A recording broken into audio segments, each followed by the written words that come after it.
Alrighty, everybody, what is up? I am back with another day of Spyro gaming, and I hope you guys are excited as I am always. The day today is April 24th, 2026. Let me double check. 26th, 2026. My bad. And I feel pretty good. I got the sun shining on me through the clouds right now. I'm looking like homeless Jesus, as I typically do. Ready to ascend to Spyro godlyhood or something. Something cringe like that. But yeah, feeling good today. It's a beautiful Sunday. Nice, cool, cloudy day here in Richmond.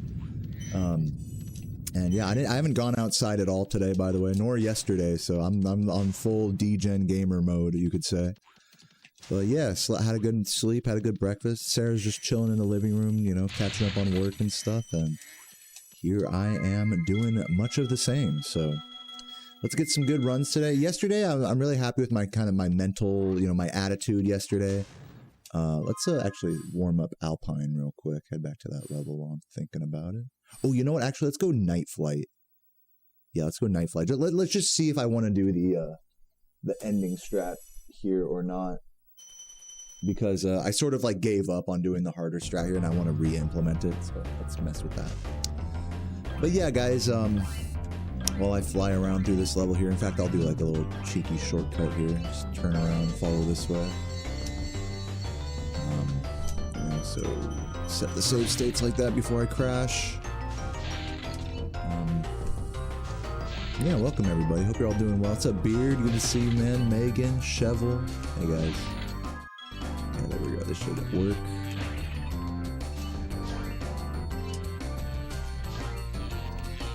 Ooh, not good. Yeah, I think part of the reason why I kind of have given up on this strat is because my analog stick is like kind of ass. But maybe with a D-pad it'll be better. I don't know. I'm not enjoying the D-pad switch there. Let's see if I can get it working with analog. There we go. Still kind of wide on those turns. Ione, such a pleasure to see you. Welcome. Megan as well. Chevel. Hey everybody. Welcome, welcome. Hope you guys are ready for another comfy day of Spyro grinding. There we go, like that. That's how you want to do it. I think actually I was taking the approach angle a little too wide before from over here. You don't need to be like that crazy wide with it. Yeah, now I'm getting it. Oh yeah, that's how you want to do it. That's beautiful. Yeah, vibes, man. Vibes indeed.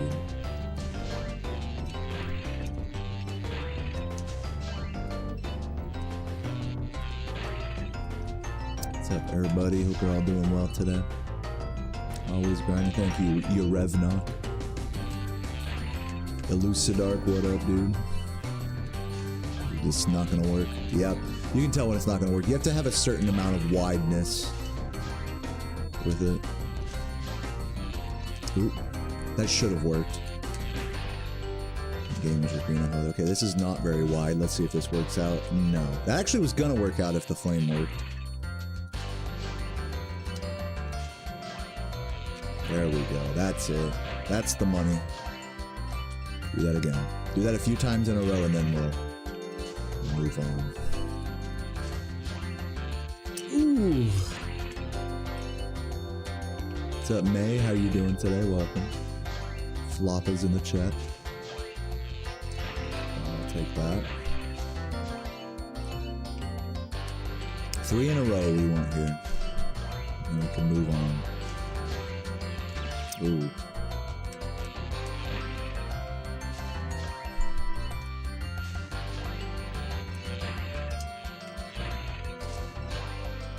Ooh, don't get flopped there. I'll consider a flop there a fail.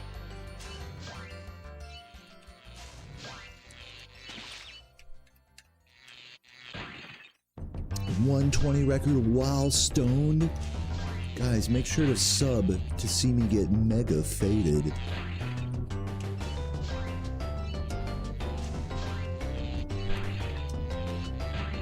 As you guys know, I don't like to smoke weed and play this game. It takes an already anxiety-inducing activity and just amplifies all of the negative aspects of that. That's pretty much what it is. I guess, like, on one end, it's nice when, like, you're, like, really bored and like multiple hours into a grind, and it's like, okay, let's spice it up a little, but at that point it's just like, just go stand outside and take a break and just breathe, you know, reset your mind. You don't need to smoke weed to do that, you know. But usually I don't even have the wherewithal to do that much. Usually I'll just be like, by that point I'm like, alright, you know what guys, I'm done today. 3 hours. I officially hate this game now, let's move on. Now we're starting to get this.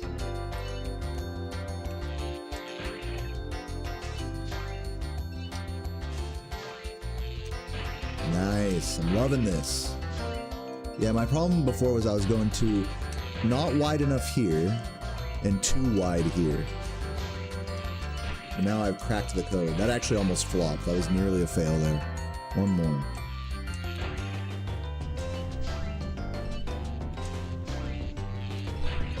Oh my god, I'm gaming. I'm gaming. I cracked the code.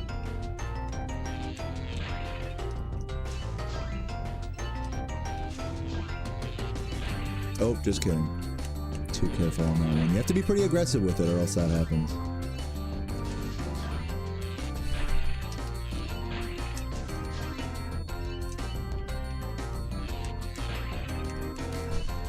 Oh, that's... I'm not liking this setup. Oh, it still worked out.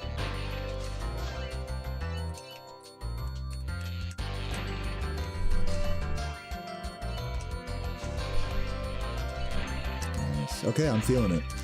Alright, let's move on to another level now. I can officially reintegrate that strat into runs, which is nice. I'm gonna look at the birds in Clifftown, because it's such a coin toss for me. So I think these birds definitely need more practice with the Geordie strats. Also, before I do that, let me grab my water from the other room 1 sec. Welcome, everyone just getting here right now.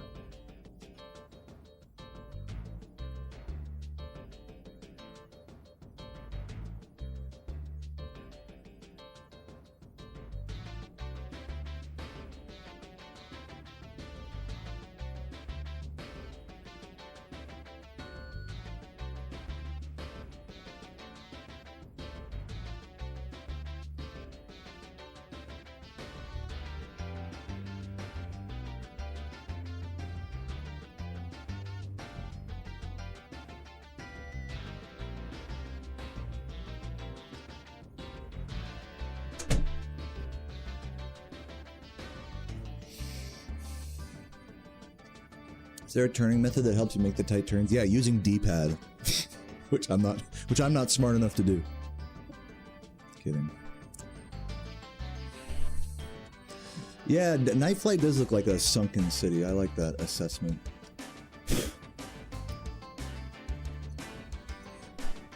Since I'm in practice, I might as well mess with the what's it called? The charge jump around the start here. Oh, also, let me change my color so people know I'm on the hacked version. Let's go Perry Dot. Oh god, that's terrible. Love it. Nice.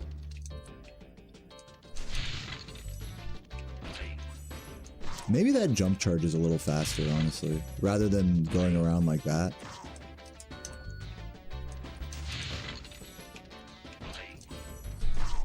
Like, that's probably faster. Just do that whole, that whole segment there probably saved a second over like what I do in record. Marth, thank you for the 14 months, appreciate that. Hope you're having a great day today. First sub of the day, hope you're doing well. Welcome, welcome.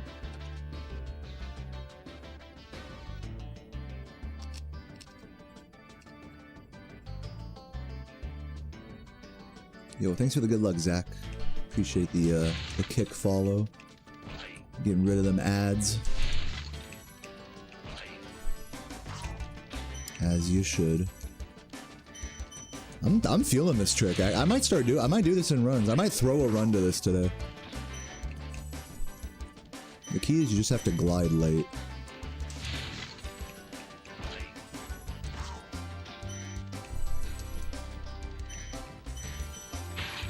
You're not my first kick follow, but you're probably like first 100 for sure.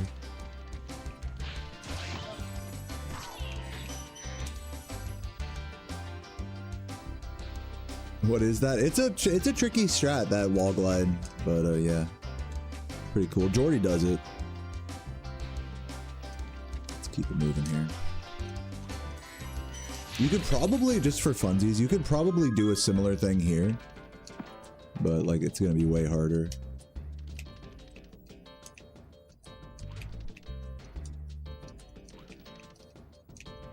Come on, give it to me once.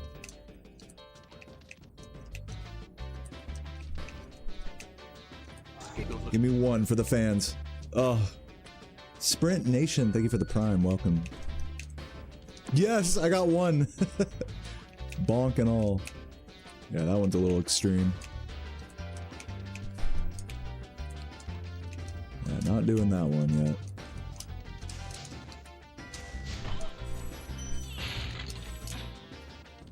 Let's make a save here. Work on this part, which has been kind of trolling me lately. As it does. And do all the birds. Just do this whole section in one go. However bad it goes is how bad it goes. And we'll just run it a few times.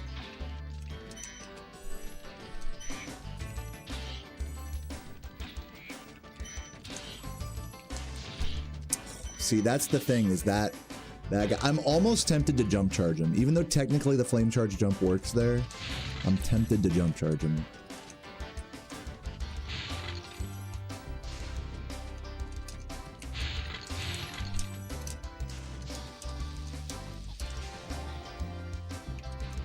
Let's make another save state like, whoa.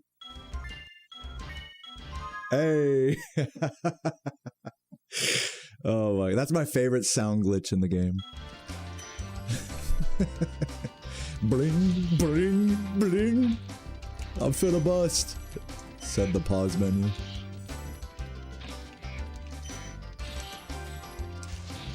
Nice. We want that bird to not turn in towards the building. Jordy is good at making that not happen. Current world record is still held by me, 1:19:57. But maybe not for long. Hello? The fuck, dude? This guy's just ignoring me. Yeah, good to see you as well, Ryan. Welcome, welcome. And Half Wolf, hey everybody. Happy Sunday.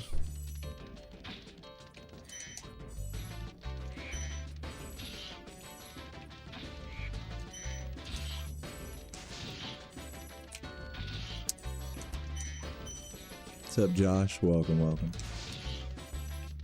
And Too Dank, yeah, I'm excited to have you here. Hope you're having a fabulous Sunday today.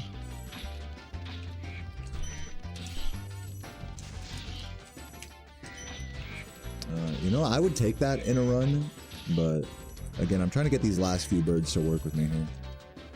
Not many new strats. A lot of really small stuff that amounts to maybe a total of like a few seconds throughout the run. The real time save is just in executing more optimal.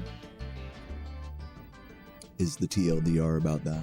But there is, on top of that, there is a lot of small micro changes as well. Like these birds, for example.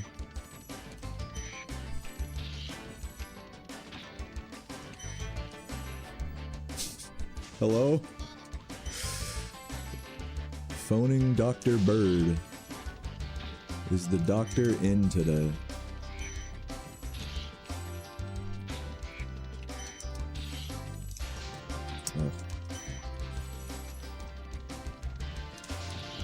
Yeah, normal speedrun improvement shit. That's a good way to put it. Nothing groundbreaking.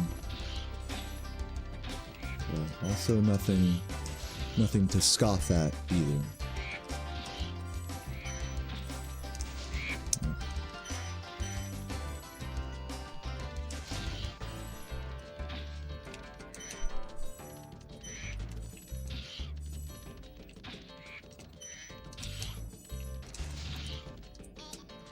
What's up, George? How you doing? Yeah, I know. See, you can see why these birds are such a fucking bit. It's funny because like the old way of doing the birds is like annoying in its own way, and like this way of doing the birds is still annoying, but like in a totally different way. Like these birds will just, no matter what route you do, they'll never cease to be annoying.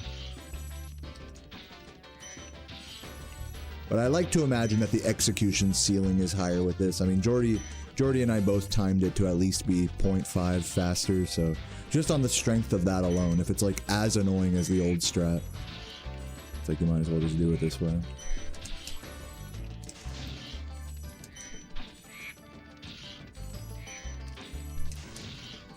So I'd be happy with that in a run. Even though like the last couple didn't quite like come down correctly, like I'd be happy with that. What's up, Tulu? How you doing? Come on, buddy.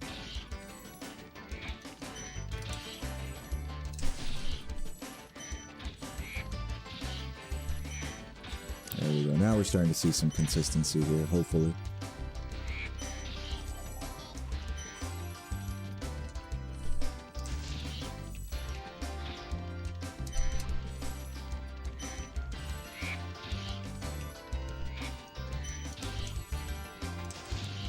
I wonder if flame charging that bird there could work. Generally, flame charging the birds after they leave their perch is like not the play. But I could maybe try it on that one. So Megan asks, hey chat, can I poll you guys on real quick? So to those who don't know, Megan's been making some really sick skins for Spyro. Like you see this green skin? This fucking skin is like a fucking joke compared to what Megan's been making. Megan has been making skins that literally look exactly like the actual adult dragons from this game when you like with the exact like little spots and little scales and everything they have on them. It's actually so insane, like the level of detail she's put into it. So if you guys want to see some of that, feel free to check it out on my Discord. She's been posting pictures of all of that. !Discord in the chat. And yeah, feel free to, you know, bother her about it there as well. She's already done like, what, like 5 or 6 different dragons from this game. So if since you're polling us on it, I would say maybe try to find a new source of inspiration. Like instead of a dragon, maybe an enemy, or maybe a skybox. Or even just a texture that you like. Like I modeled this Spyro after the fucking, you know, waterfall, you know, in this level, you know, get a little bit more abstract with your inspiration now that you've done so many dragons. That would be my recommendation.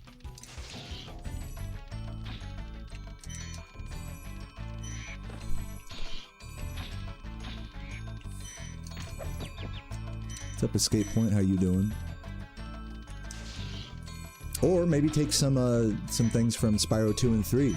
Take some inspiration from those games. Some of the little baby dragon eggs from there. Or skyboxes or whatever, what have you.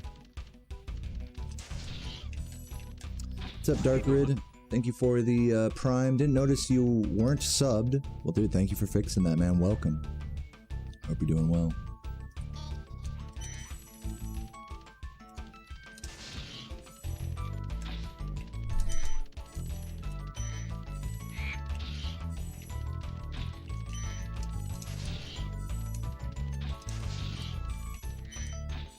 Okay, good recovery, actually, in that situation. Just when in doubt, just flame charge jump.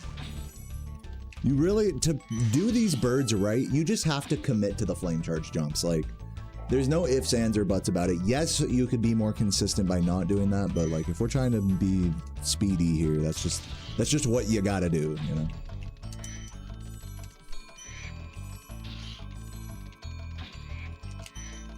Okay, yeah, let me practice flame charging that one when he comes down. So that way I can get like a tighter angle on the turn.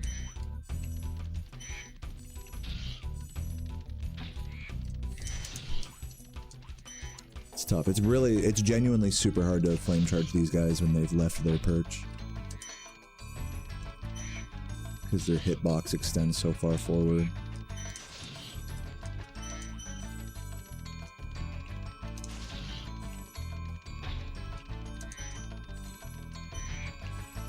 Love this part of the song. Ooh. And then when they get behind you like that, you have to, I'm not kidding you, you have to frame perfectly charge before they hit you, and then you can hit them with your butthole. I'm not kidding you, that's the recovery there.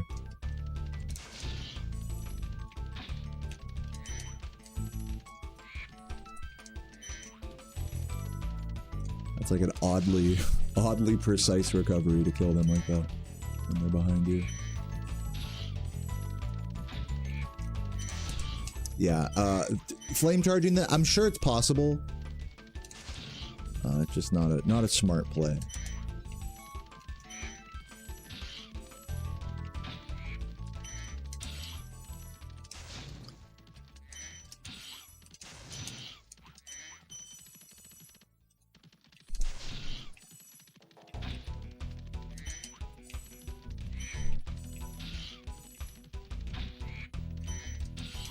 Oop.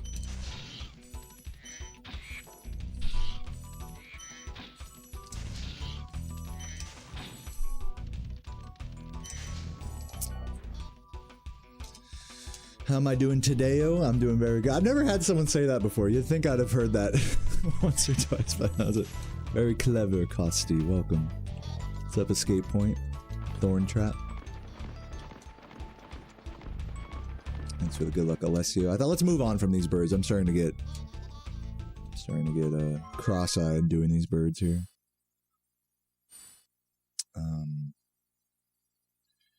Shemp, maybe. Ice Cavern, maybe. Oh, let's go Alpine. I meant to go to Alpine at the start of today's grind. Let's do that. How long are we doing? 20 minutes? Let's give it another like 10 minutes of practice and then we'll do some runs.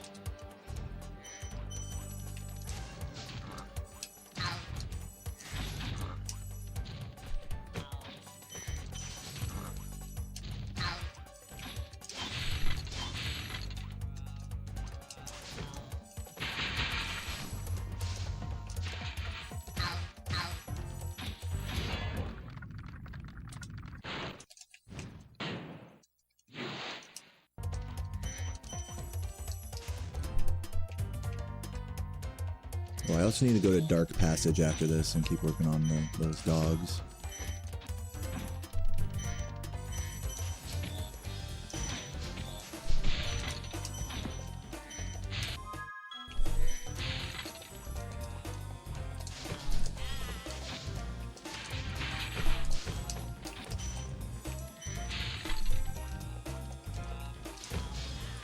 Right. You want to hit them. You want to hit them all in one flame here. And then perfectly flame charge the next one. Can you? I wonder if you can like jump up enough to do it like that. Yeah, you can technically do that. Doesn't really matter, I reckon.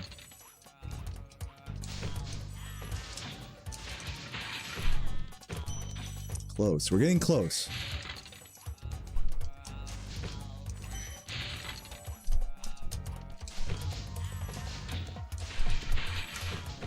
Ugh. Yo, Dark Rid, or no, pardon me, Stone Cold JT with the 15 months on YouTube says, very blessed week.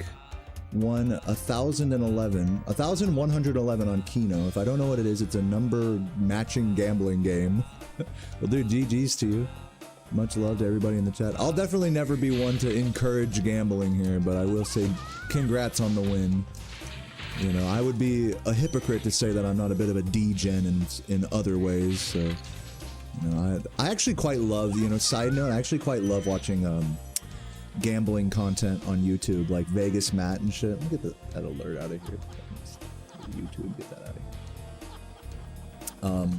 You guys know, like, Vegas Matt and stuff. I love watching, like, people with just stupid amounts of money, just like, alright, we're gonna do $5,000 spins on slots, and like the bonus is like $100,000 and stuff. It's like, holy fuck, dude.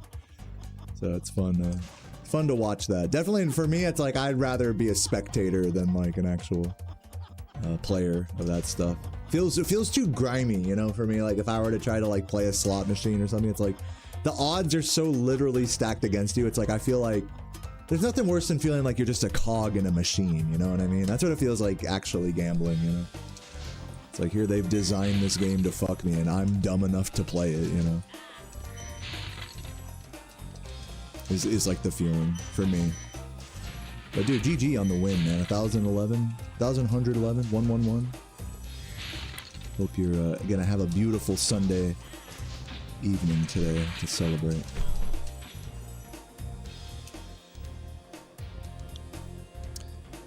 How am I quick resetting? I'm using the practice codes, which you can see. You can get linked to a Discord to help you set those up by typing !practice codes in the chat. All one word. Yeah, Vegas Matt's great, dude.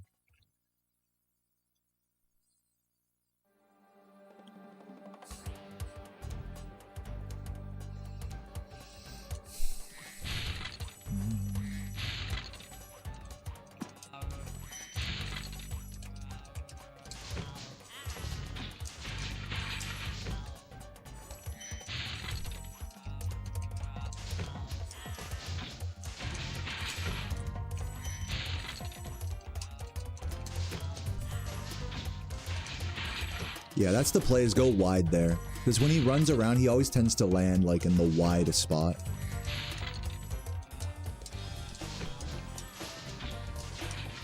Right there, and then, yeah. Okay, so I'm seeing the logic of this strat now. It used to feel like so risky to leave two guys here, but really that second guy is consistent where he lands. You just gotta go wide is the key. And then you can just flame charge the last one. Yeah, dude, hell yeah, Jordy. Let's go Jordy for figuring out that strat. Half second time save.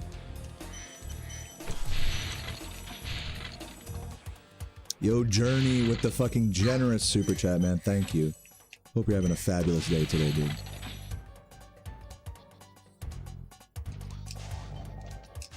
I mean, hell yeah, Stone Cold. I'll never judge someone else for gambling. Like, I'm, you know. I only speak of these things for my own preference.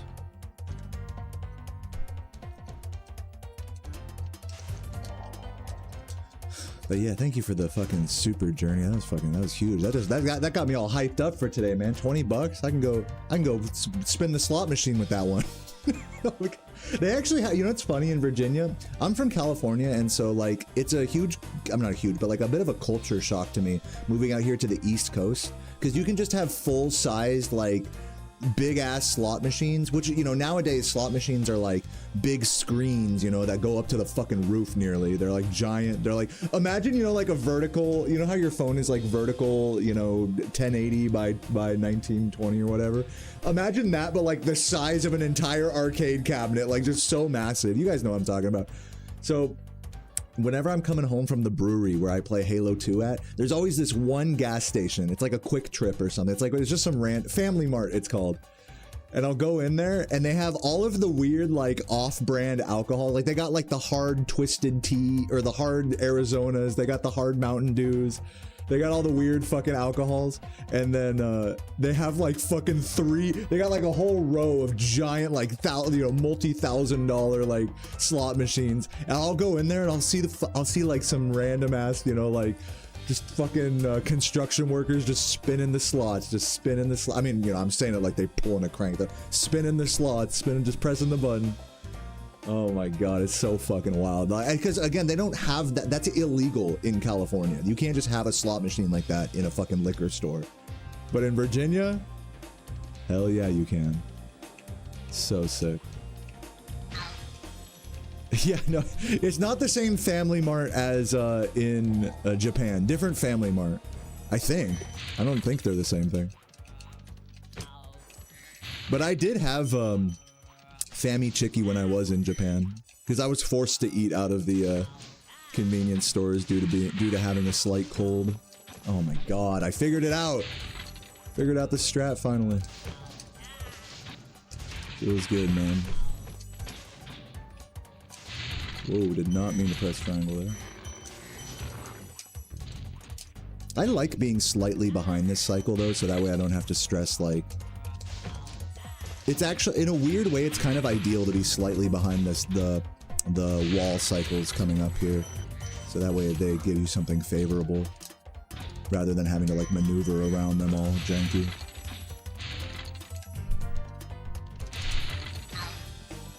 Like right here. You know what I'm saying? It's like, it's almost better to just slow down for that. Technically, if you're like on God mode, you want to like just dodge the fucking, you just want to be so ahead of the cycle that like you just land on top of it, basically. That's like if you're really gaming.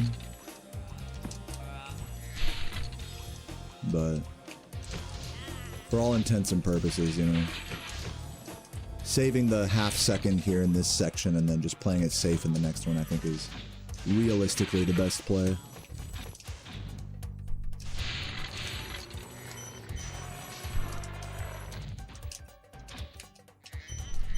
Ooh, missed the red. Jordy does this. He'll go around like that and then land on top like that. He says it's like faster, but like that time that you save there is lost by grabbing them. It's like no difference, you know.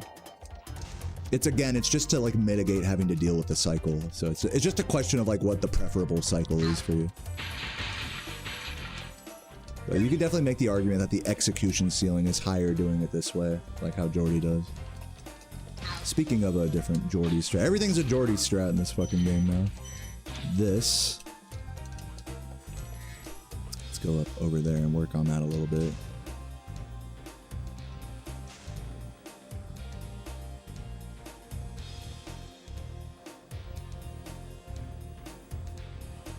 Oh my god, Marth with the 1,000 bits. For more slots? Dude, let's go. The 2,000 bits, pardon me. That's a lot of bits. Oh my god, dude. That's beautiful how it like matches your name color and everything, dude. Like, how swag is that in the chat? Oh my god. Thank you, dude. Guys, thank you for the early support for today's stream. Now I'm just gonna go offline. Go play slots. Peace. Kidding. Where's the Deus? Good question.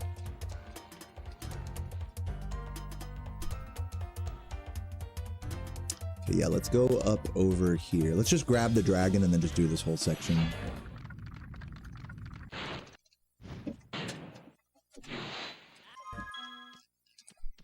Wait.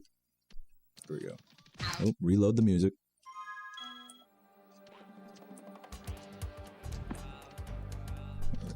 I'll just make the safe state right now. Oop. That was really not ideal. Hold up.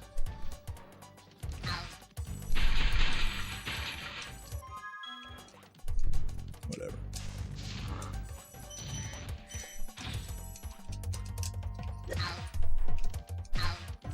Gotta get quick with that.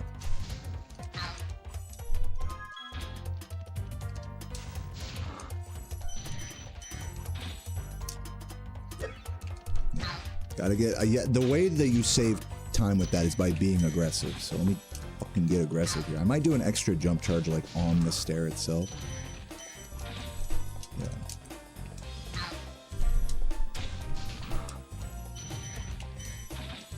Come on. It's like I don't want to lose the momentum is the key by like hitting the wall too hard. Ugh. And then you don't want to jump charge too high like that. Those close to the ground ones.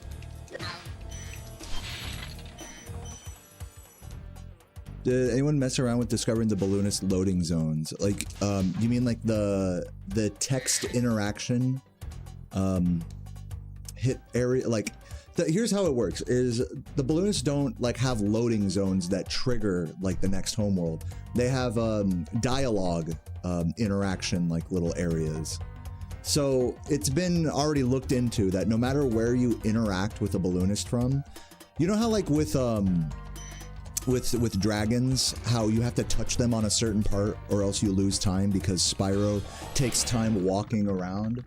Well, we thought for a long time that it worked the same way with, or at least I thought for a long time that it worked the same way with Balloonists. Like if you touch the, if you like interact with them further so that Spyro has to walk before the dialogue pops up, that's slow. But it was actually recently proven that that's not the case with Balloonist. You can literally interact with them from any point in their little area of, you know, whatever it is, hitbox or whatever. It's the same as if you like talk to them directly like on. So basically the fastest way to interact with Balloonists is just whatever meets the fastest racing line from where you're coming from. And yeah, to answer your question about loading zones, you know, that's all you can do with Balloonist. You can't go out of bounds and like trigger the next homeworld or something like that, if that's what you're asking, like it is in other games.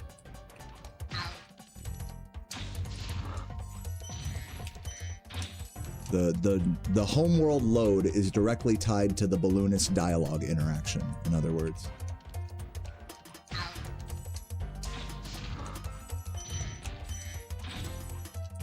and there's like no way around that.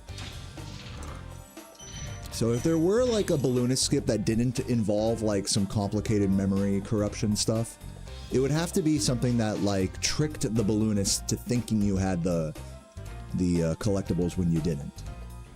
It'd have to be something like that, because the next homeworld won't load until the Balloonist says, okay, you can go now.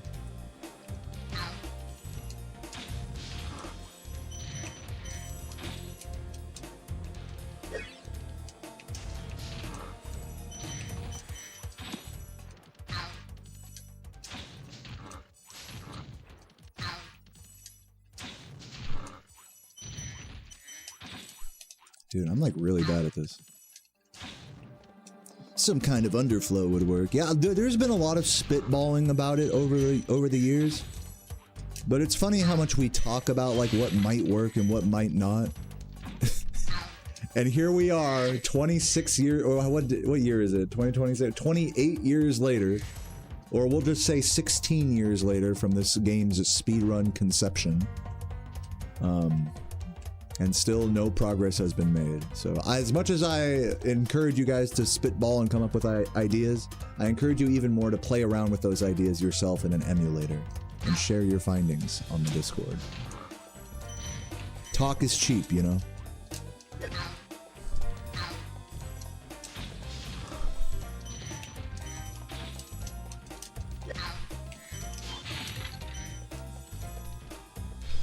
What's the plan for today?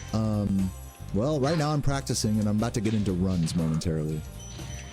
Get Tubal to come back. This is another common misconception.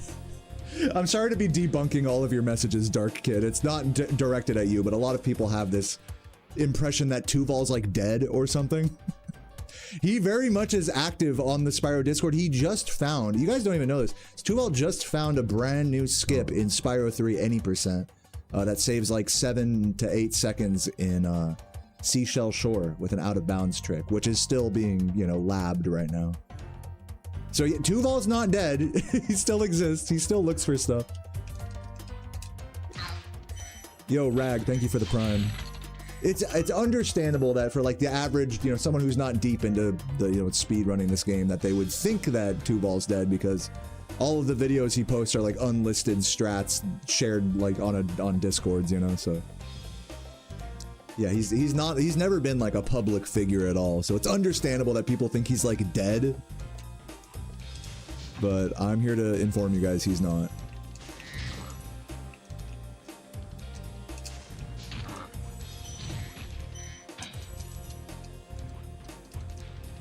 Yo, Rag, thank you for the prime, appreciate that.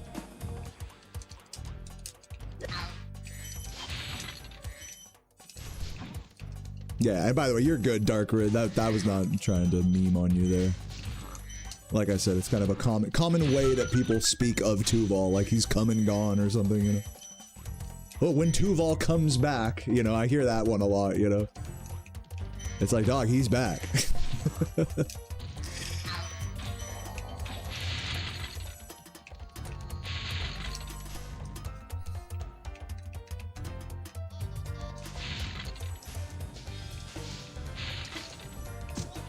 Alright, well anyways, I'm still really bad at this strat. You just gotta do like a really tight jump charge there, that's really the key.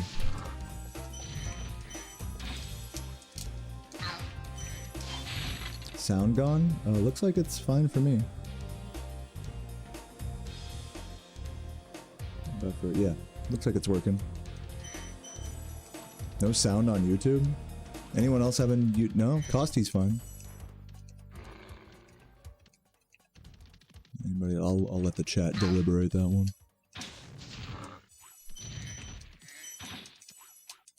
Yeah, looks like it's fine. Tell him to refresh in the chat.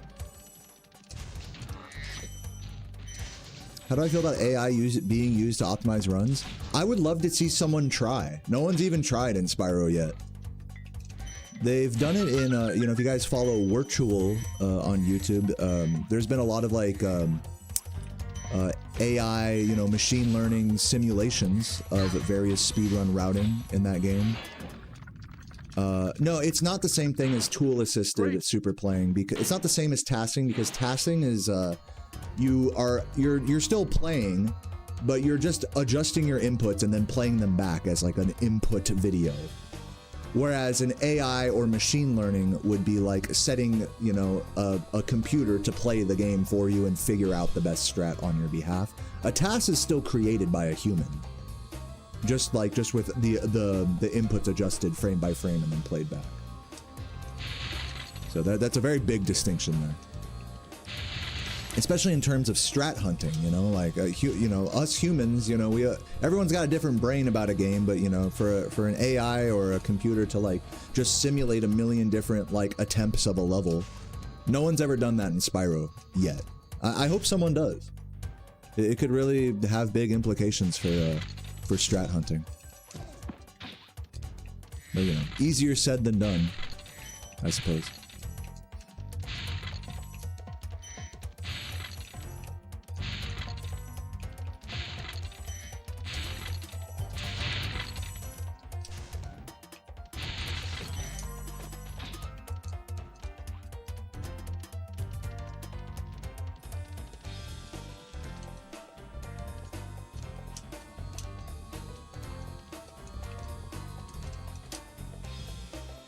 So what you're asking, Stray, is like, am I bothered that someone uses an AI to figure out strategies in this game?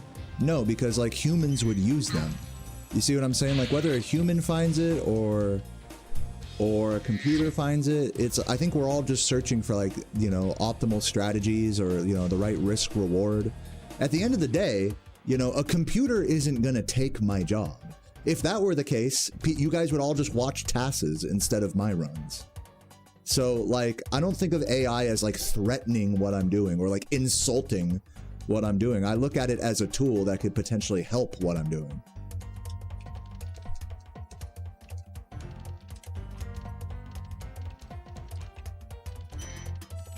But yeah, I mean, like I said, it's easier said than done. There's a reason why people haven't really implemented it yet for strat hunting purposes, or, you know, simulating millions of attempts of like a level or a section, because it's really hard to do that. Even if you watch a virtual on YouTube, you'll see a lot into the technical process of how much needs to be adjusted with like these simulations in order for them to actually be useful at all, you know. So it's no easy feat, you know, even in games where it is like, you know, more functionally doable. But like I said, I hope someone does figure out a way to simulate machine learning for this game to hunt for new strategies. At the end of the day, I just want to see the game go as far as it could possibly go. You know, it doesn't have to be a human that finds the strat.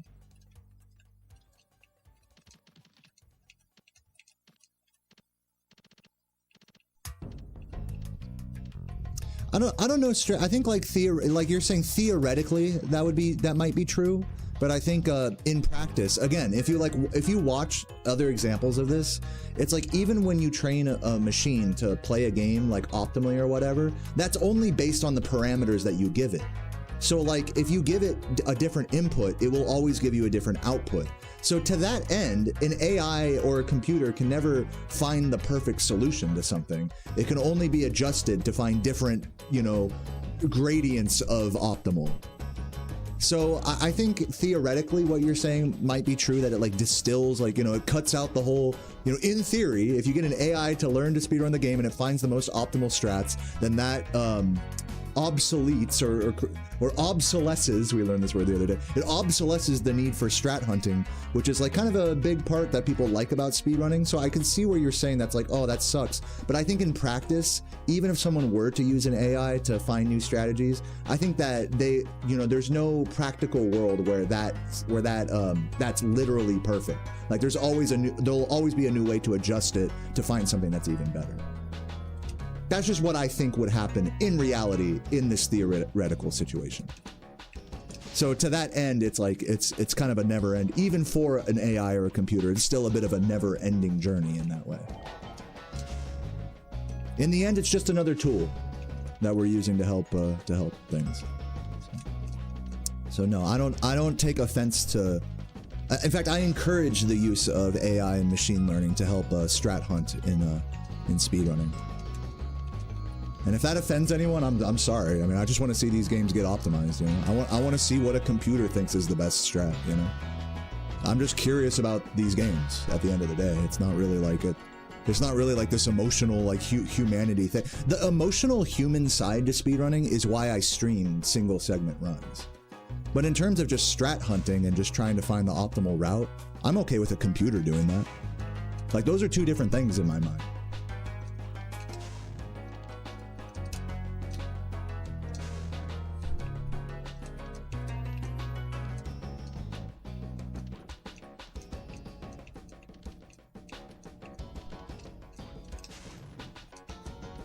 What's up, Boomer? How you doing?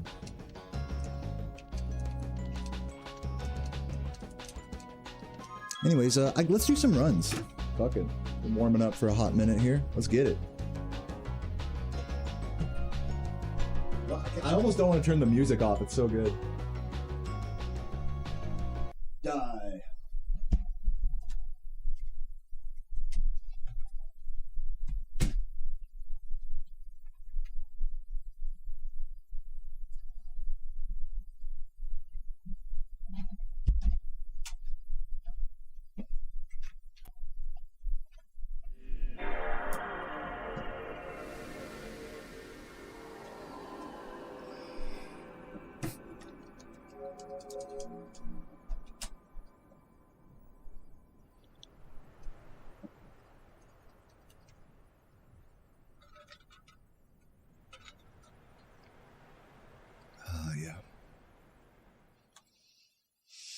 All right, guys.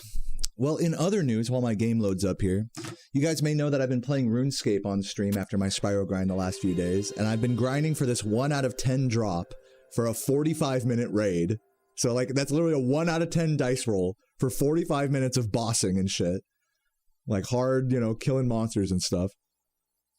And yesterday, I finally got it. I got the thread. Dude, let's fucking go, man. Thread acquired. Which, you know, beefed up my rune pouch. And if you don't know what that is, don't even worry about it. Let's get into some runs here. So yeah, I just wanted to, you know, quickly celebrate that on stream to those of you who are tangentially interested in my Runescape run. I'm gonna refresh the capture here for safety.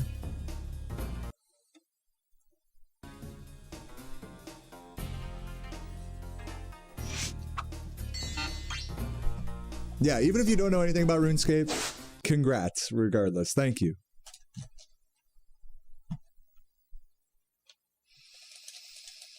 So yeah, I might do more RuneScape after the Spyro grind today. I might go back to Sonic Adventure 2. I've noticed some of you guys really like the Sonic Adventure 2 vibes, and I do too. It's been really fun grinding for, I mean fun in like a torturous way, grinding for the A ranks and chilling out with Chow Garden and stuff.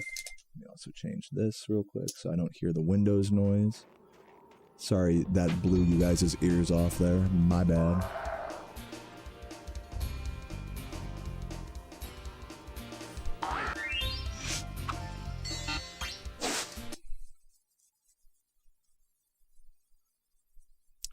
No, not the pouch for the not the Guardians of the Rift pouch. That's for pure essence. I'm talking about the upgraded, it's called a Divine Rune pouch, which you get from Tombs of Amasket. It allows you to hold 3 runes instead of, or it allows you to hold 4 runes instead of 3. Look it up on the wiki. Divine Rune pouch. What you're talking about is called the Colossal pouch from Guardians of the Rift.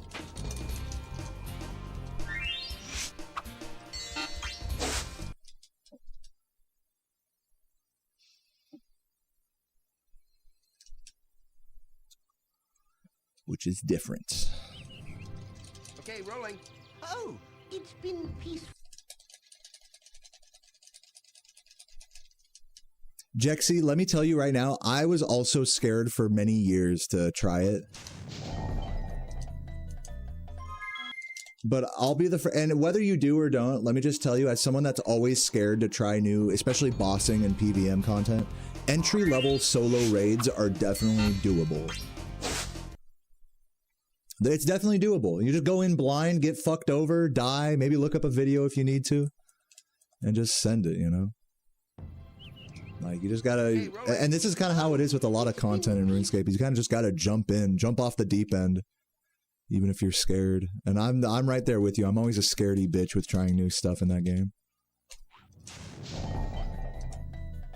Guys, what I might do is I might switch to, I have like a disc that is for like a Nestor practice. I might switch to that if I'm like really struggling with it. I've been struggling a lot with Nestor lately. I'll give it a few more attempts here, but yeah, if I can't like figure it out, then I might switch to the Nestor practice thing, which I actually don't even know how to use properly. Okay, rolling. Oh, it's been peaceful. So I may or may not switch to that. We'll see.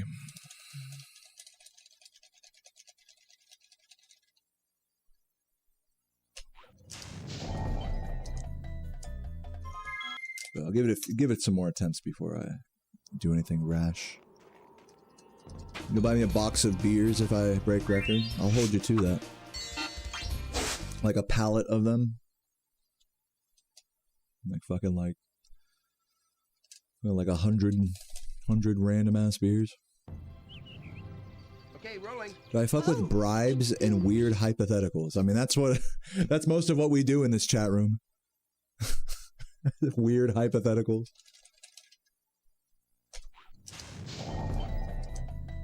Too quick on that charge glide. I'm gonna keep going. I'm gonna keep trying to adjust.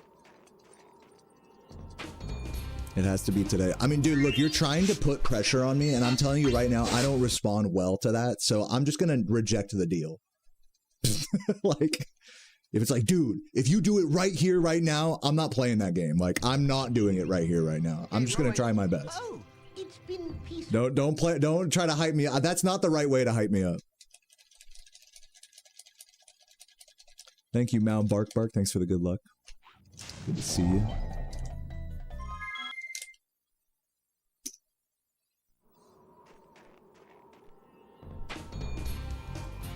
Some speedrunners do respond well to like time constraints, and I've noticed it has had effect. Like, whether you like it or not, like, you're gonna be under time constraints sometimes when you're speedrunning. Like, okay, like, you know, this is my last day off before going back to work or back to school or moving or, you know, whatever real life obligation is. And it always feels like that last day before you have to get back to real life, that or your last day off or whatever, that it feels like the pressure's on, you know. And you know what they say, you know, pressure creates diamonds, right? Like, sometimes it really puts together something beautiful. And other times it can really, that pressure can really, you know, cause a crack in your psyche as well. So it really does go both ways. And I've been on both ends of that as well. But in general, my relationship with like speedrunning this game is like, I do everything in my power to take that pressure away. It's just how I prefer to you know, look at this game and enjoy it, is to not feel like, okay, I have to get it right here because somebody said they'd give me subs or beer or whatever, you know.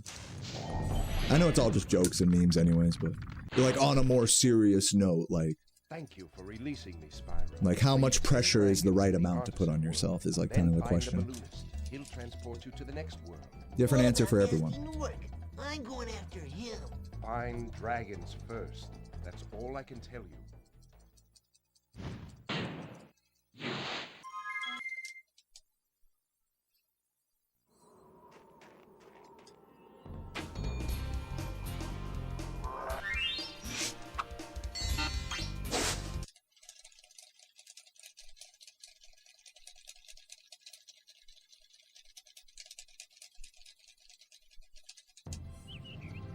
Okay, rolling. Oh, it's been peaceful.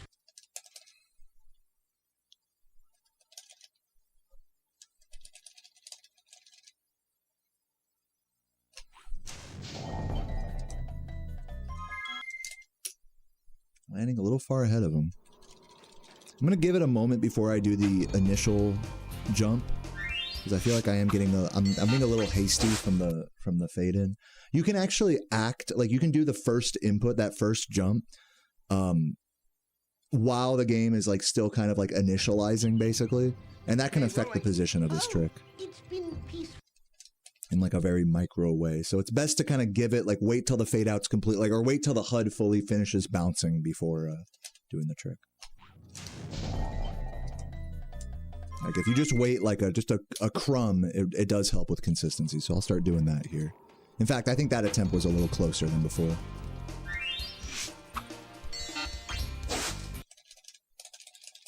Last night's slot bowls, they were all right. You know, it's funny because I ate like a big ass like gyro with like bacon and like lettuce. You know, I made this crazy ass midstream snack, and so I ended up like refrying after stream. I ended up like refrying beans and also refrying some leftover pulled pork. And it was pretty good, but you know, I just made like a little tiny bowl of it. I didn't go ham. Today I'll probably go more ham on that because that's like all I have in the fridge now. Spell to turn gems into warriors for his cause.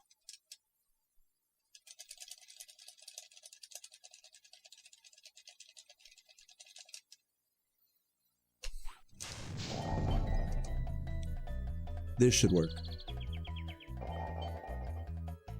All right, wish me luck. Run number 1 of the day. Almost fucked that there.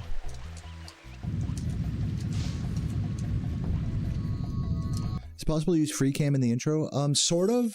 Not like in the actual cutscene, but you can use the Spyro world viewer to like look at the level geometry of the intro and 120% cutscenes respectively.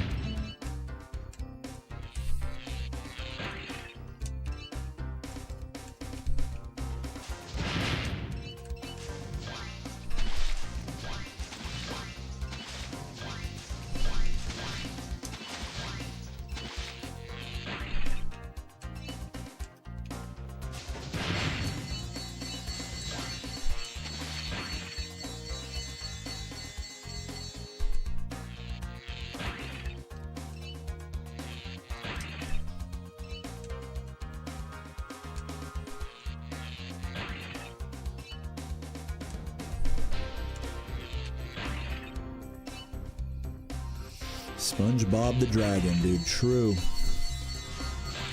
Welcome, Dilly.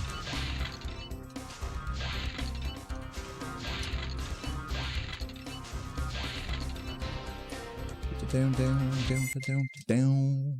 Went fishing earlier and caught nothing. Hoping you got all the luck today. Yeah, you're giving me the good karma. But you used up all the bad luck and now all the good luck is coming to me now. Surely. Thank you for that, Wiggy, and welcome.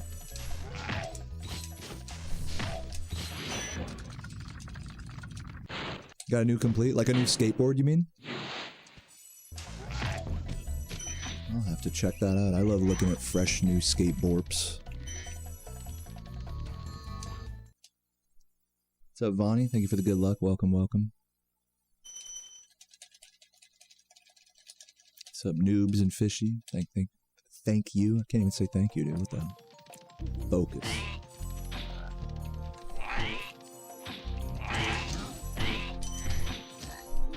Perfect.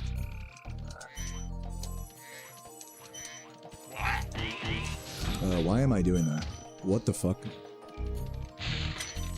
Just like that complete incorrect movement there.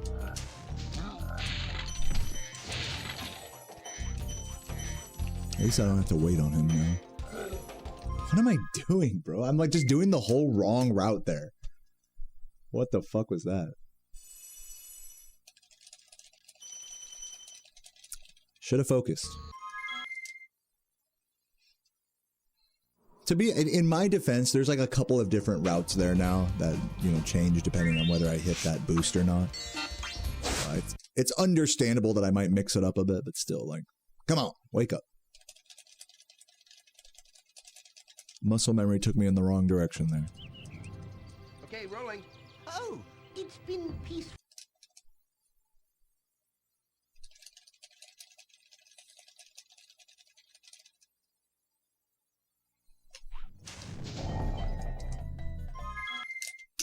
Lane charge is a little late. What's up, Manila? Welcome, welcome.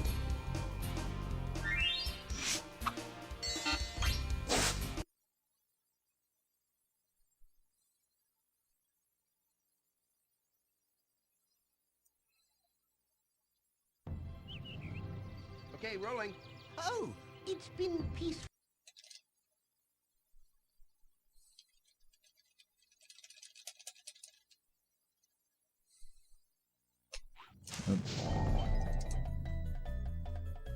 Yeah. See, I jumped, like, that would have worked, I think, but I jumped a little early, like, initially there.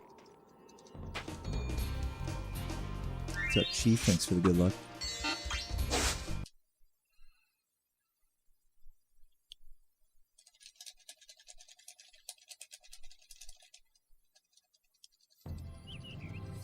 Okay, rolling. Oh, it's been peaceful.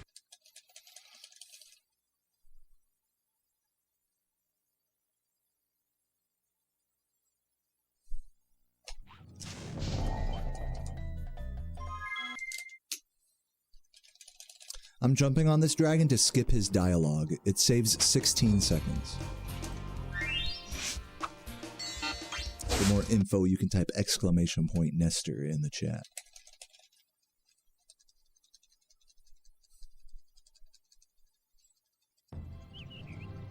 Okay, rolling. Oh, it's been peaceful.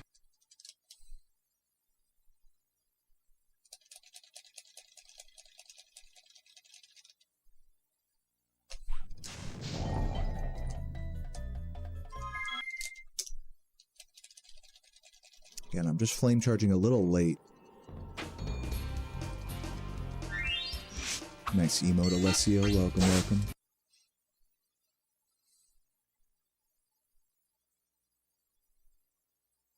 Nestor Skip saves less time in any percent because you're not required to collect every dragon in the game in any percent like you are in 120. So the alternative to not doing Nestor Skip would just be to ignore him completely. Whereas in this category, you would have to talk to him. Ooh, almost. That was a good attempt, but not quite. We're getting closer here.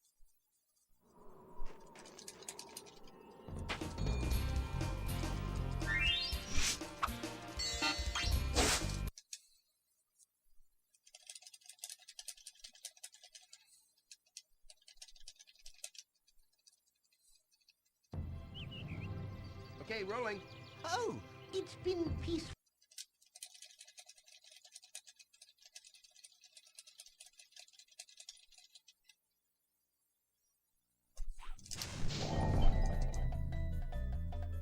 Again, really close. I'm getting dangerously close with these nesters here. What's up, Pete20? Welcome, welcome. Thank you for the good luck. Chest animation skips, or the CASs, as we call them. KAS. It's an advanced skip, where you press X to skip the key animation. I know, it's very complicated. If you need a longer explanation, maybe I should make a command for it. It's been peaceful.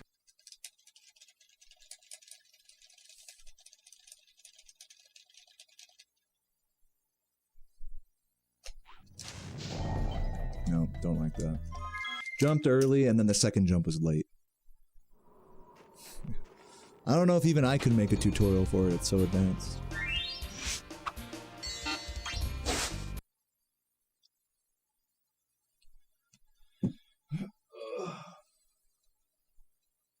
Try the sit back strategy. Lean back strats coming in hot. Okay, rolling.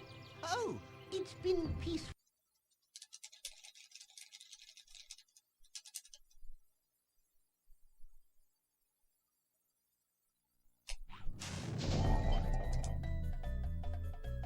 God, it almost worked, dude. The lean back strats, man, I'm telling you. Yo, Glitched, thank you for the raid, man. Welcome. Hope you had a nice stream today, dude. Hope you were gaming. What are you playing? Don't you... Forgive me for forgetting. Is it Kingdom Hearts? How'd the runs go today, man? Okay, rolling. Oh, it's been peaceful.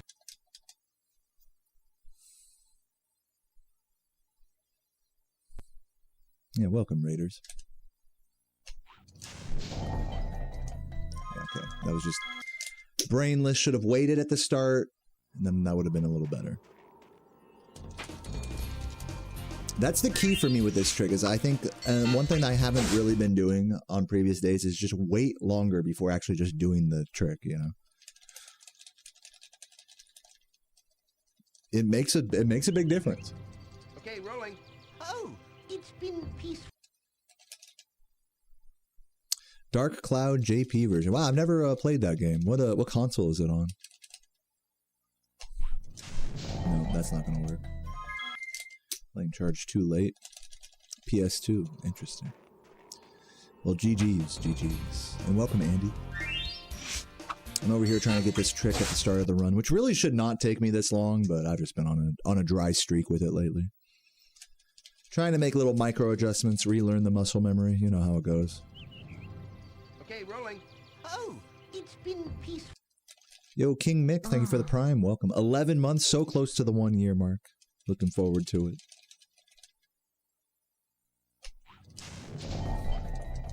Not too late on that charge glide. Why don't I use a save state? That's against the rules. And the reason why is because if I used a save state, then I could like potentially like change things. Like think about it this way. If I make a save state at the very start of the run, that's like that's like an unofficial way of playing the game from start to finish. Like think about what is a speedrun. We're trying to play the game start to finish. So if you make a save state, even right at the game start, you make a save state.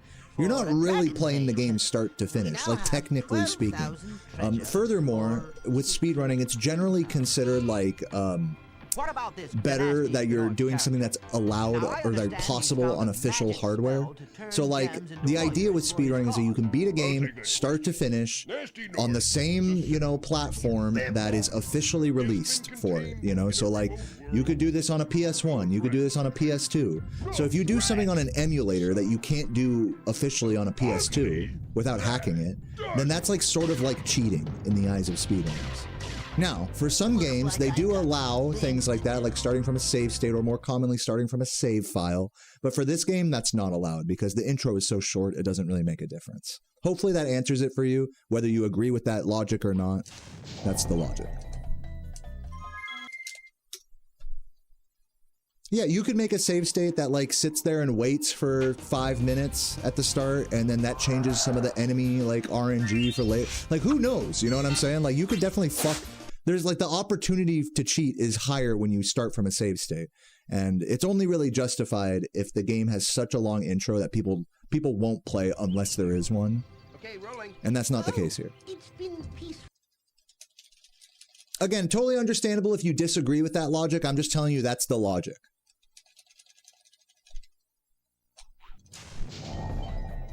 I didn't make the rules, you know what I mean? Like, don't shoot the messenger.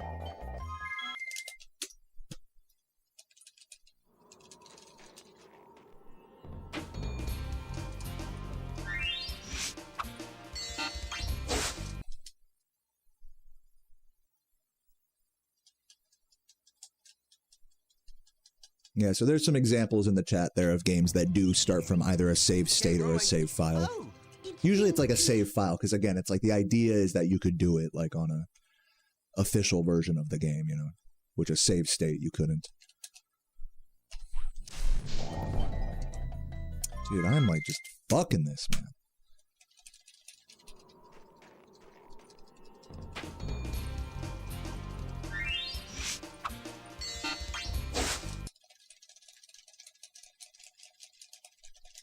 I gotta think more actively about one. Or actually, you know what? I gotta do the sitting back in the chair strat. Sit back, lean back strat. Okay, rolling. Oh, it's been peaceful.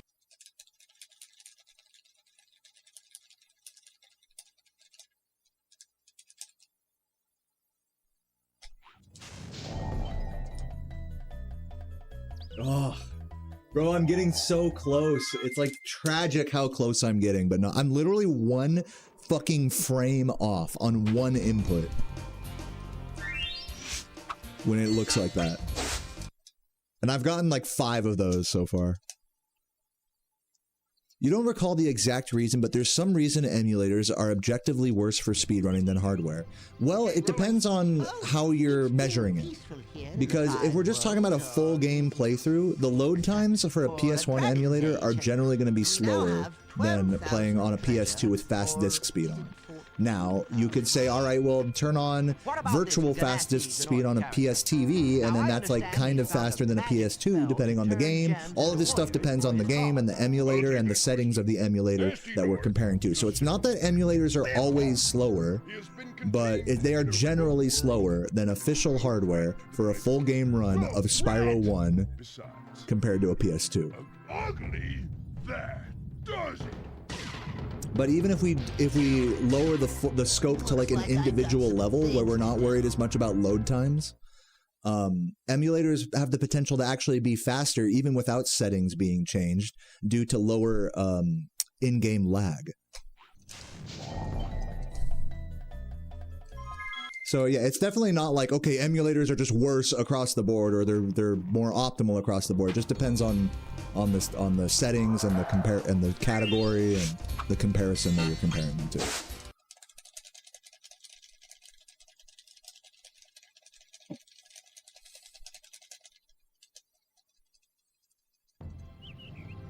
Okay, rolling. Oh, it's been peaceful.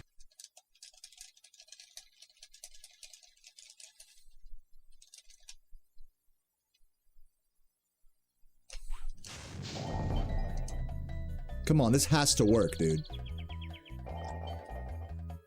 Thank you.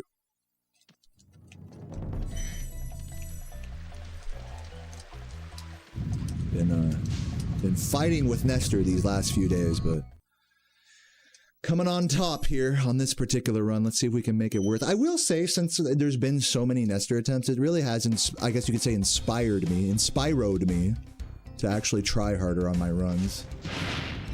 Which I guess in a sense is good. I'm not just banging out just like brainless run after brainless run. It's like, okay, we're finally on a run. Let's actually try, you know? Which is good. Boo. Why boo? You wanted to keep hanging with Nestor? You're in love with Nestor?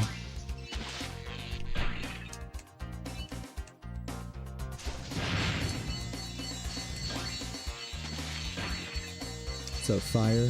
Thank you for the good luck.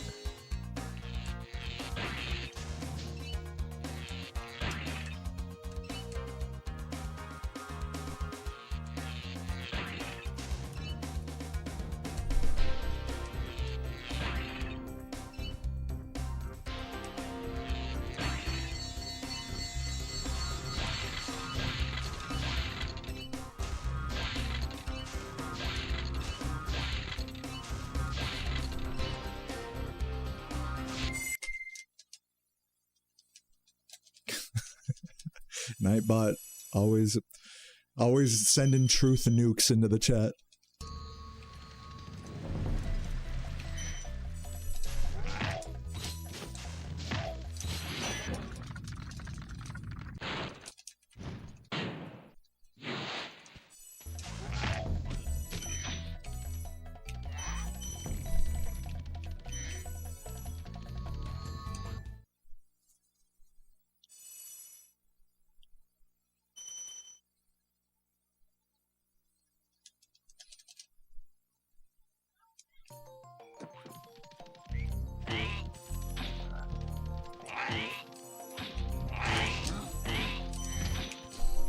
Close.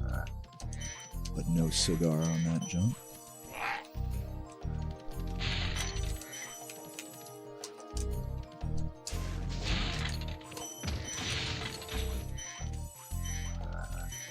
Okay, don't go the wrong way this time.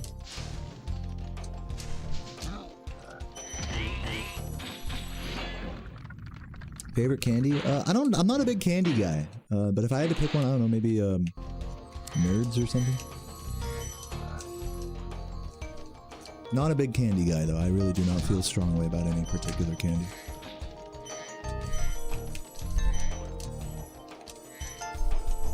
Oh, painful.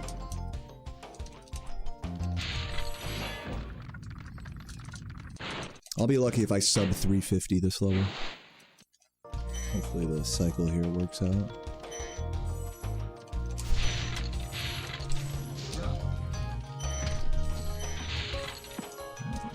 Bonks just to add insult to injury there.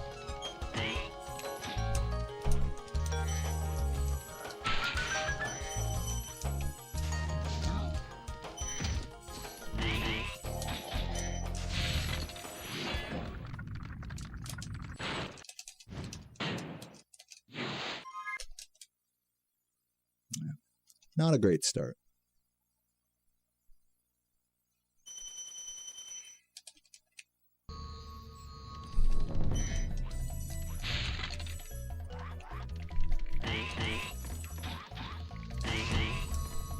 but not dead either.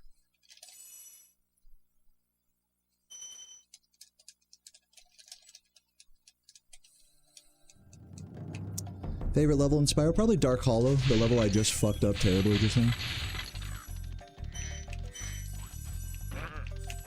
It checks all the boxes, you know? Nostalgic, aesthetic, music, movement.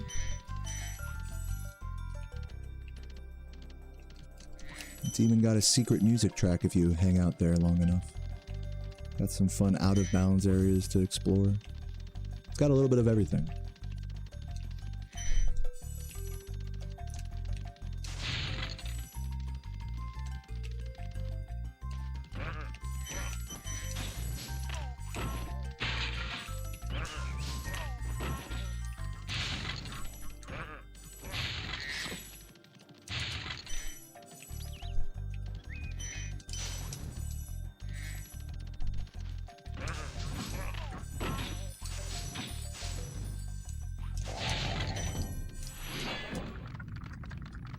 Dude, thank you, Tillo. That means the world to me. That message just made my day. I want you to know that. Thanks for hanging out post-summoning Salt.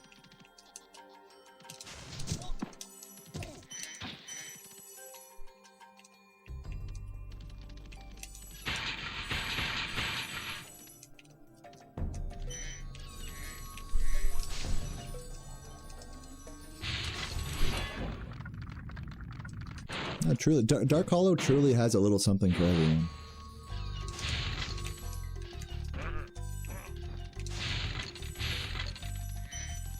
Whether you're casual, no matter how fast or optimally you like to play the game, you just like to stand around and just soak it all in. It's a great level for any approach.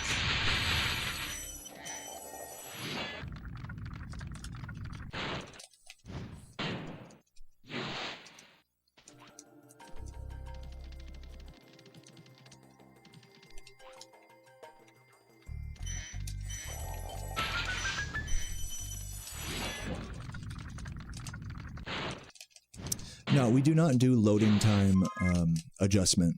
Load adjustment, it's called. We don't do that for the leaderboard. Some people have argued for it in the past, but the truth of the matter is to load adjust to every run would be a major undertaking at this point for the hundreds and hundreds of runs that are on the leaderboards for Spyro 1.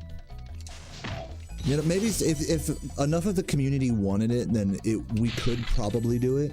But there's like some issues with it where it's not like 100% accurate either, because you could have different loads based on whether your hardware is in good condition or not.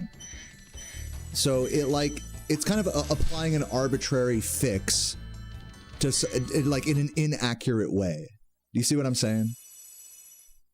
All in the spirit of like trying to make the leaderboards a little bit more fair, when at the end of the day you could just compare to other people, sort by platform. You have to say what platform you've played on whenever you submit a run. So if you're really that concerned with fairness and evenness of like, you know, who you're comparing to on the leaderboard, you can just sort by platform. So that's like kind of the counter argument to load adjustment. That was slow.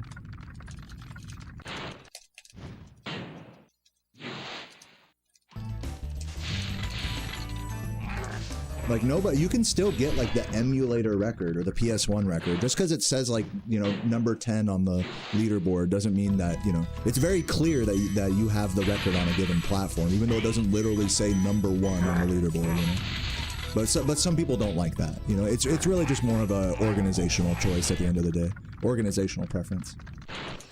I personally like the leaderboards the way they are. Well, I mean, I guess that's easy for me to say having a record, I suppose, and playing on the optimal platform.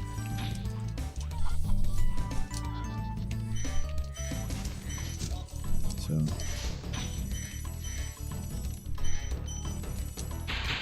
But yeah, it's definitely one of those situations where like everything is fine the way it is, so it's like there's not enough of a incentive to change it to something like that.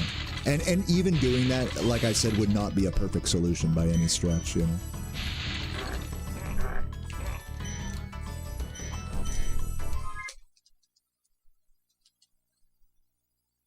Another issue with load adjust, if you adjust every platform's loads so that it's only measuring the gameplay,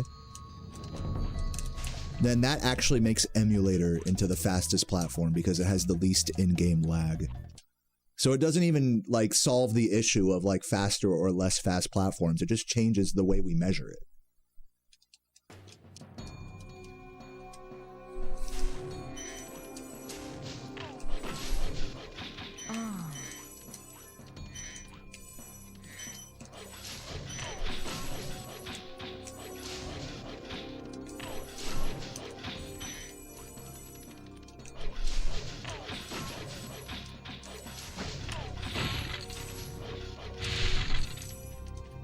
Yo, Sinister's Quest, thank you for the gift. Hope you're having a fabulous day today. Yeah, I mean, like many things in life and in speedrunning especially, there's no perfect solution when it comes to load standardization.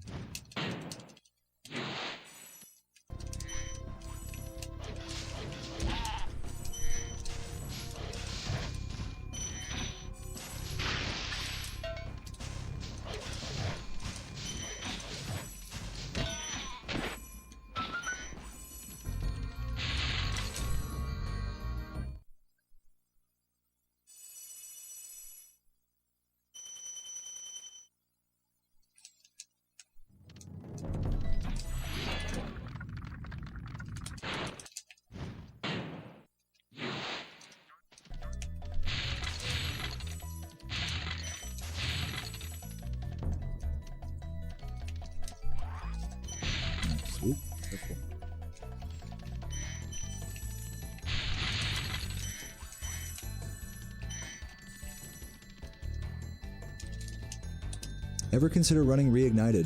No.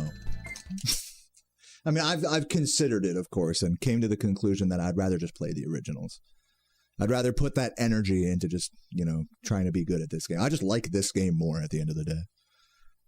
They're still fine games, you know, and interesting speedruns, just... It's very low on my list of games that I would want to learn, if I did want to learn a new game to speedrun. What's up, Wotho? How you doing? I'm doing alright, man. I'm big chillin'. Finally getting out of Artisans today. You know, we're like an hour-ish into stream here. Decent Artisans there. Could definitely be a little faster, but I'm not complaining. Keeping up with record, at least, which is good. Hey.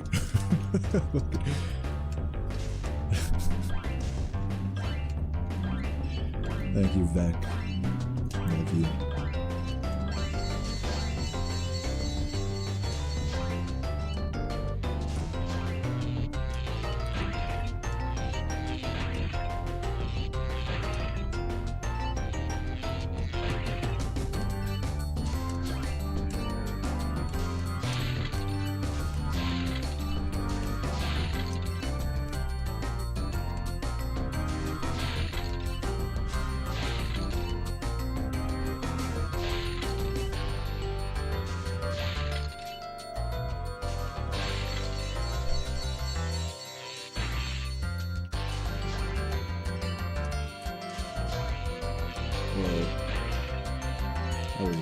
Expecting. Losing a little time for that.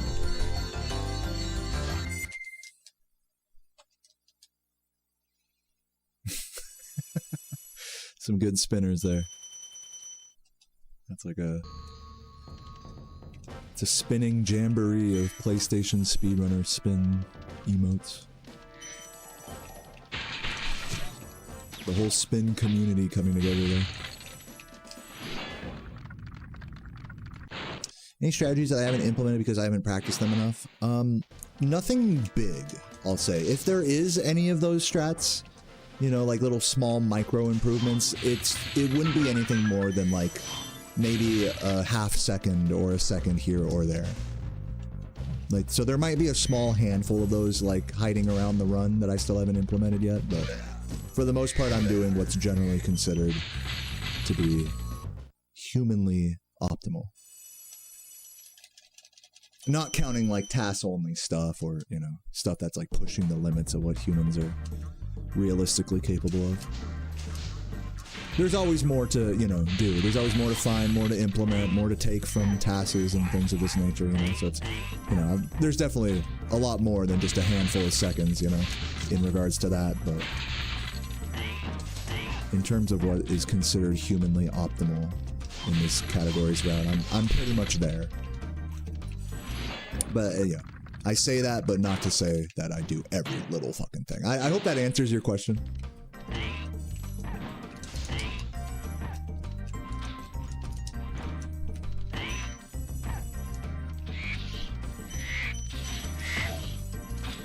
I try my best to do every little fucking thing. Like, rest assured, like, I've spent many hours, like, relearning strats and adjusting strats. This whole level's route is completely different than what you see in Record, for example. Yeah, Loot is a good example of a level that has, like, you know, a few seconds in potential time save from routing that's just not really considered humanly viable on pace yet. Maybe one day that'll change, who knows. There's like little things from the human theory task that John made many years ago that can be implemented. So, you know, I'm not gonna say I'm literally doing like the most optimal thing, you know, hands down. But practically speaking, like, I think that's like a close enough approximation to what you're seeing here. I will admit that Jordy does a couple of micro strats that are more optimal than me. That I will admit. But not many. A lot of alternate strats that Jordy does that I don't are even, basically, with what I do.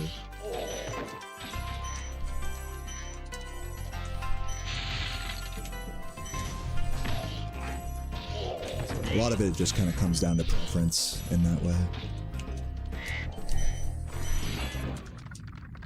This game is notorious for, like, having, like, multiple different ways to complete a section that are literally dead even in terms of time save. Oops. Come on. Dude, ugh. Just get up there. Tragic. Gonna be like plus 10 on record here or something.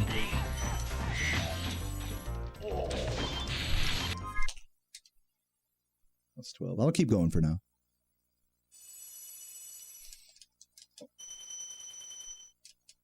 Oh, and to answer your second question, Ding Dong, to beat the previous world record, just make fewer errors. It's that, but also improving, like, just generally executing at a higher level. It's not to say I need to make less errors, which is true, but also more. I think the most important thing is to just be faster. I know that sounds like an oversimplification, but it's very, like, relevant, I think, at this level of this game. What's up, James Cypher? So, like, the way I describe it is, like, think about the time save that we're not seeing here, just by taking a corner a little bit faster, playing a little bit more aggressively. That multiplied, you know, dozens of times throughout a level is where the real time save exists in this game, in this category. Which I think is a beautiful part of speedrunning. Now, you see me make mistakes like that. You know, that obviously you need a minimal amount of those to actually get record. Like, at this point, world record is slipping away from me because I've made obvious errors. But even if I wasn't, you know, the real time save is in the invisible optimizations. I hope that illuminates some of the situation here to you more clearly. It's not all about the route or the tricks or anything. Or even just about having a clean run. It's about, like, really having a clean run and pushing it with whatever strats you're using. But not pushing it too hard to where you start making mistakes again, you know what I'm saying? It's a delicate balancing act. See that? Like, I over-optimized that movement there and paid the price. Missing that gem.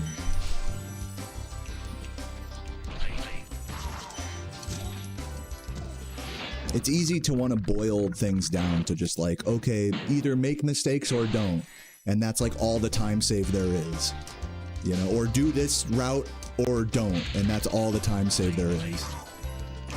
But, like, the real, again, to reiterate, the real time save is in how well you do a strat, not in, like, what strat you're doing. Not so much as in what strat you're doing, but how well you do it. And that can very much have like a very invisible time save effect in these games.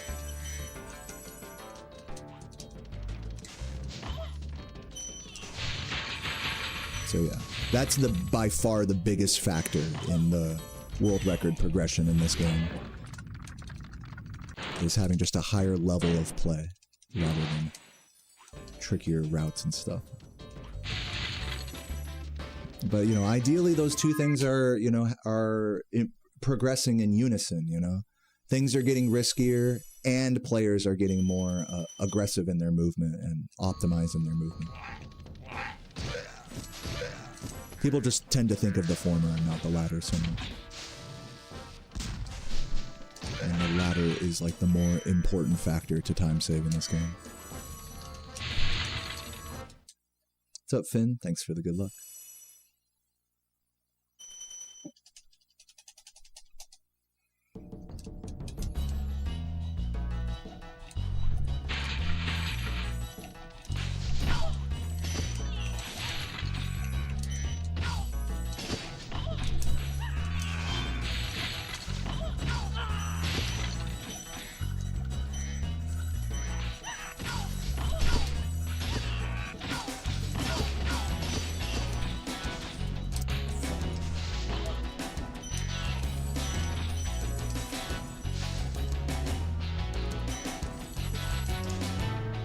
I'm ready, Owlcat. Lay it on me.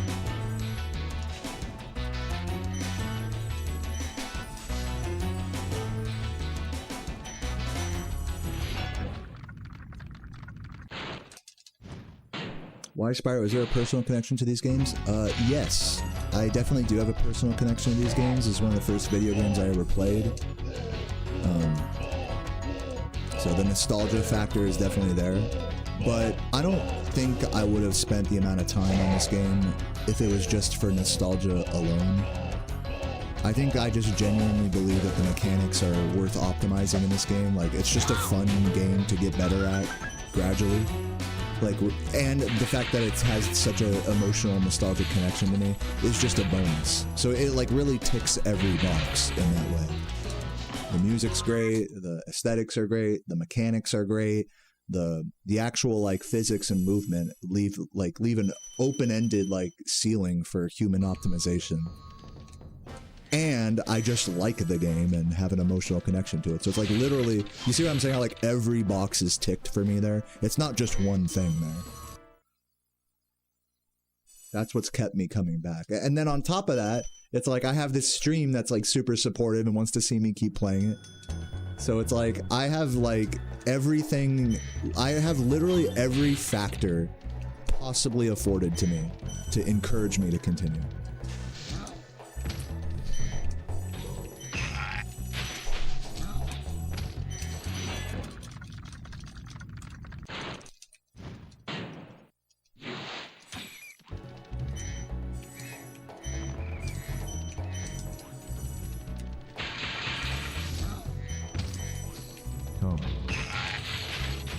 What's up, Butterball? Thank you for the Prime. Megan, legend, best YouTube mod. Everyone knows this.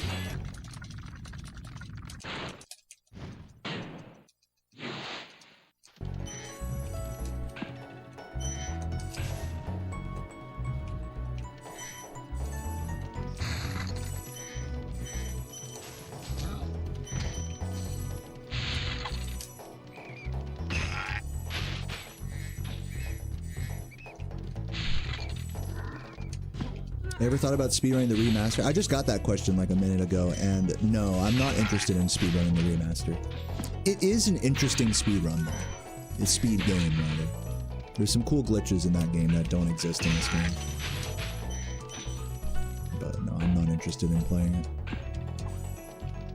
I've done, if you're curious, I have done playthroughs of Reignited. Just casually, though.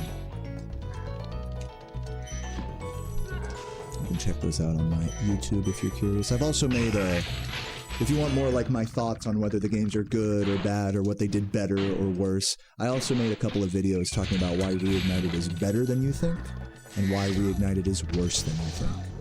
So feel free to check any of those out on my YouTube.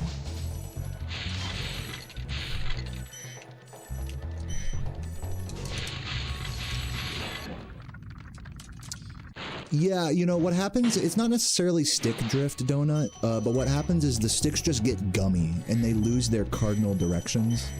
So they literally just don't turn left as hard, or they don't turn up or upright like all the way.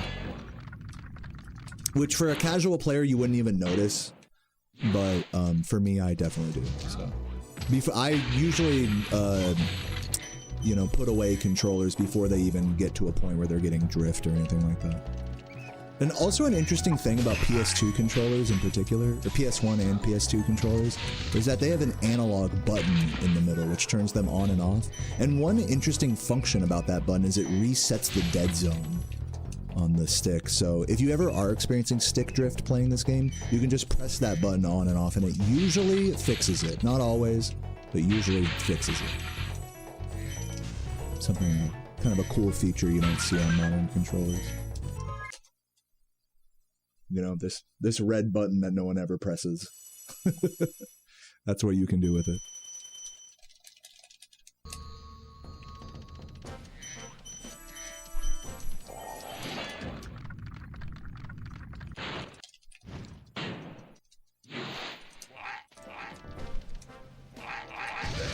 Nice.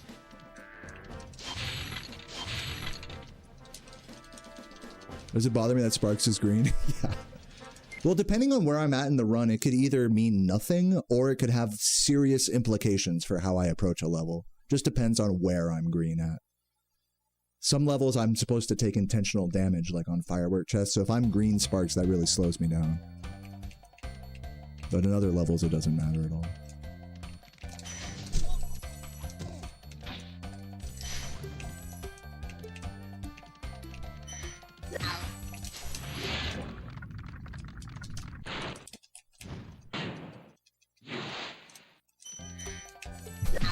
Yeah, pretty much. Yeah, that's the other benefit of the analog button, is it looks cool.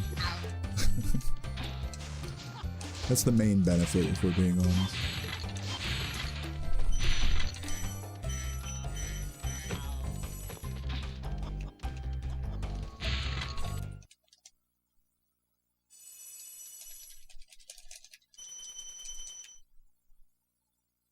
You wonder if there's any hope you could repair your PS2 controller? Well, what's the issue with it, May? Don't mind me asking.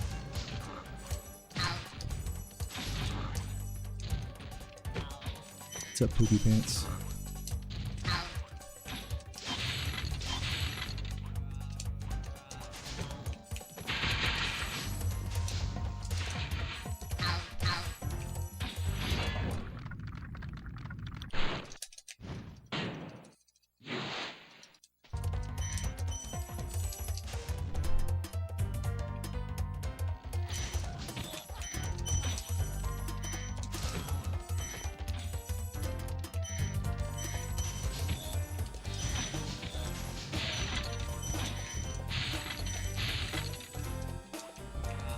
Oop, I accidentally did the old strat there.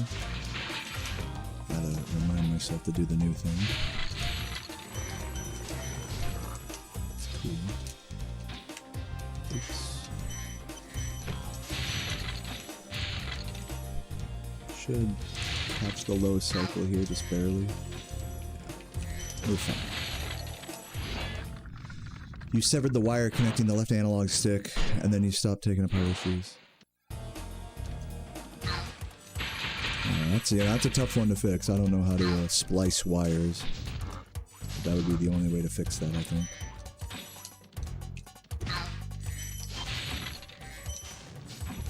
Oh well. The good news, I mean, like, the good news when it comes to PS2, like DualShock 2 controllers, is they're not that expensive to buy a new one, or to buy a used one, rather. While it is annoying to, like, break your favorite controller or whatever, it's like, at least in my experience, it's like, not like you have to spend $100 on a new one or something. So it'll be okay.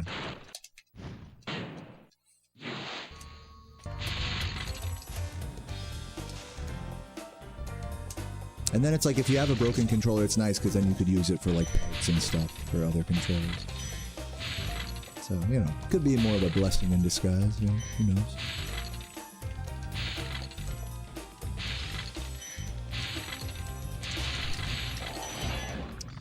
Do you have any other interests in PS1 games like Crash Bandicoot, or is it just Spyro? You know, I played a lot of PS1 games, both growing up and on my stream. But as far as speedrunning goes, this is the only game I'm really that, you know, serious about. I've dabbled, you know, and I've done casual playthroughs, like I said, of Crash 1, 2, and 3. I've done, you know, I got sub 1 hour speedrun in Crash Team Racing.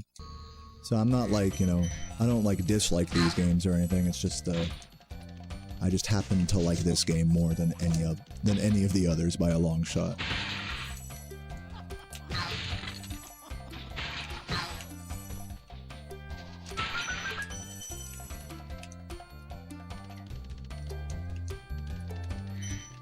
If I ever do play another game on stream, it's usually not a PlayStation game. It'll usually be like maybe, like today on my YouTube title, it says maybe I'll play some Runescape after, or I've been working on a casual Sonic Adventure 2 180 emblem file. So stuff like that, stuff that's like not related at all to this fandom, you know? Stuff that gets my mind away from this game, you know? If I just switch to Spyro 2 after this game, like sure that's different, but it's like, it's still Spyro, you know? Like, I have to really, like, train my mind to not think of it as, like, a shittier version of this game. Because it's not. You have to just look at it as its own game, you know? Because I play this game so much, it's hard not to do that. Is this my favorite game? You know, I think it's fair to say, yeah. This game has definitely given me, you know, so much over the years. It's hard for me to say anything less than that. Can I say it's my favorite and least favorite game? What's up, Reg? Megan, can you shoot that guy? 80% much better. We got a Laura fan here. We got a composer fan in the chat. That's funny.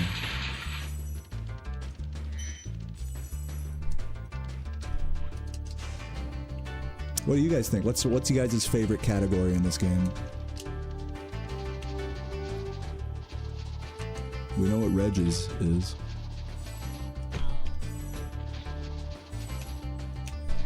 Or yeah, or just favorite category of any Spyro speedrun.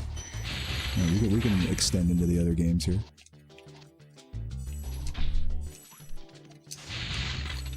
Oops.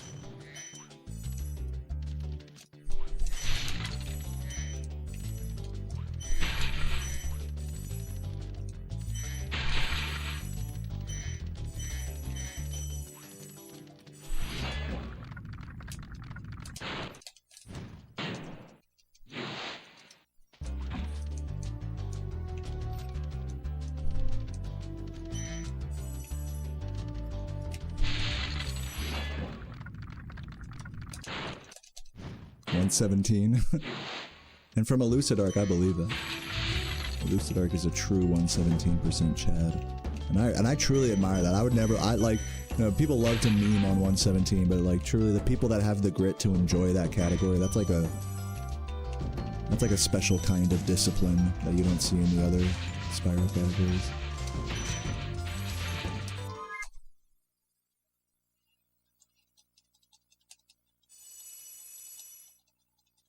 Thank you, Soda Fizz.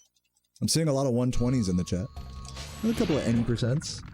There you go. Oh, you run any? I didn't even know that, Fishy. You run any percent? 1%. Top 1% of Spyro runners. Oh god! No. Oh my god, that was awkward. We're alive.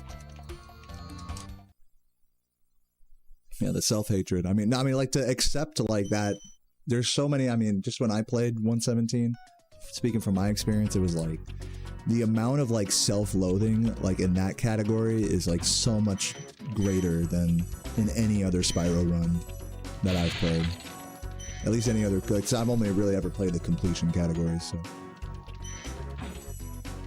It's like, it really takes like huge emotional strength to stick with that category and get a really good time. So I have like such a really true, like a true admiration, speedrunner admiration for anyone who gets like sub 320, even sub 330 in that game, let alone sub 3. That's like on a whole nother level.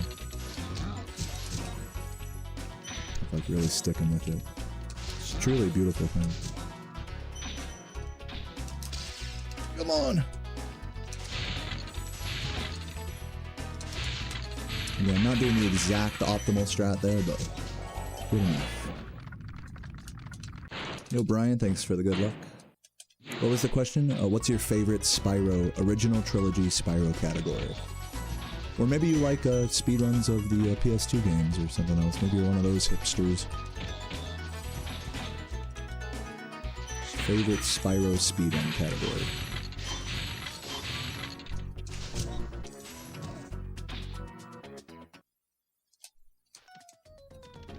100% glitchless. Well, you know, glitchless isn't really a thing in the original trilogy. Because a lot of what we're doing here, while it is pretty exploitative movement, it's not necessarily glitched movement. Like, to call this movement glitchy, you know, even with the proxies and stuff like that, it's like, it's a bit arbitrary, you know, to define a glitch in the completion categories for these runs. Like, the things that are obviously glitches, like the zombie glitch for invulnerability or gem duping, those are things that are explicitly banned or not useful in the completion category. So that's why there is no like 100% glitchless for any of the 3 Spyro categories. It's 3 Spyro games. But that doesn't mean you shouldn't explore creating one. Even if you're just a newbie casual player, if you want to try creating your own glitchless run with its own rule set and stuff, you know, I'd say be my guest, like go for it. You know? If you think that's like a niche that Spyro is missing, Spyro speedrunning's missing, then why not fill it?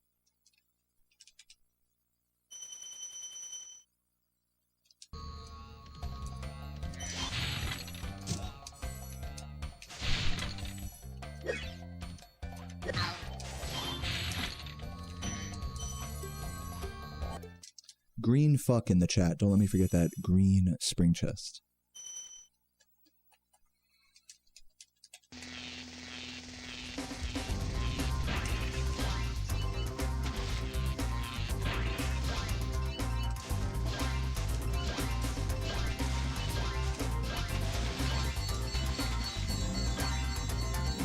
See how accurate, like in the gameplay or in my speech. I like to think you're saying both. The full glaze, you know. Oh, thank you, Conquistador.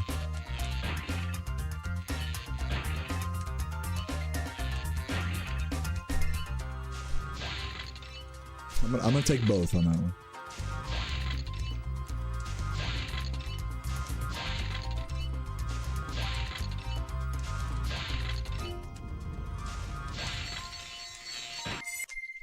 Green fuck, thank you for the reminders.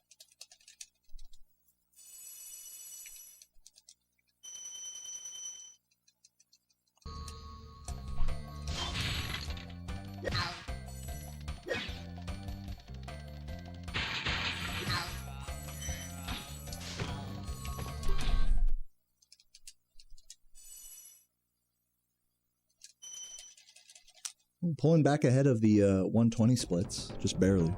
Let's see if we can hold on to that. Oop. Not with that intro. See how bad these cycles look.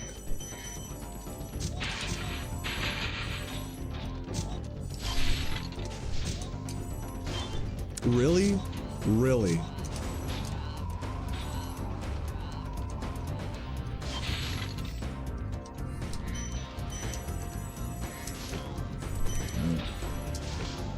We are losing quite a bit of time now.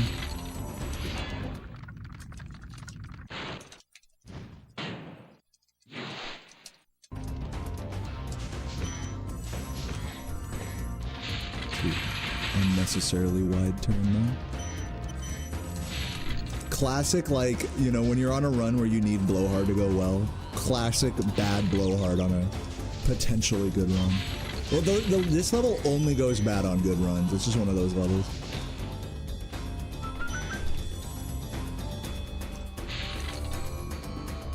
What's up, PR Sonic? I'm doing alright, man. Big chillin', vibing. Hope you are too.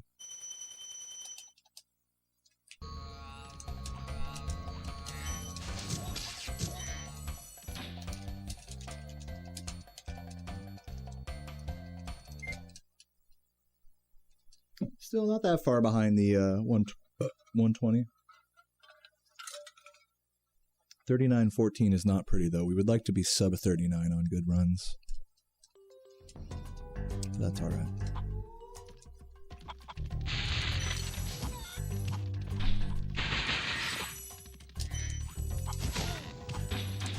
Yeah, dude, the chicken blocked me. I blame the chicken for that.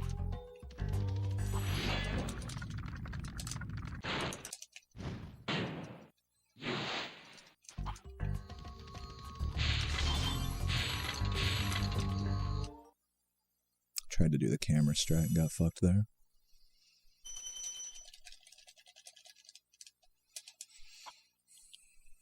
Yeah, turn that bitch into KFC, bro. True.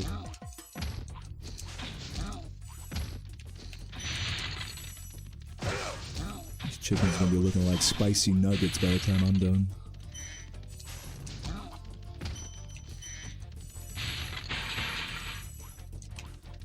I bet these are the same chickens they use at KFC, you know, like bloated, you know, genetically enhanced, you know, sickly ass chickens. These look like the exact kind KFC likes.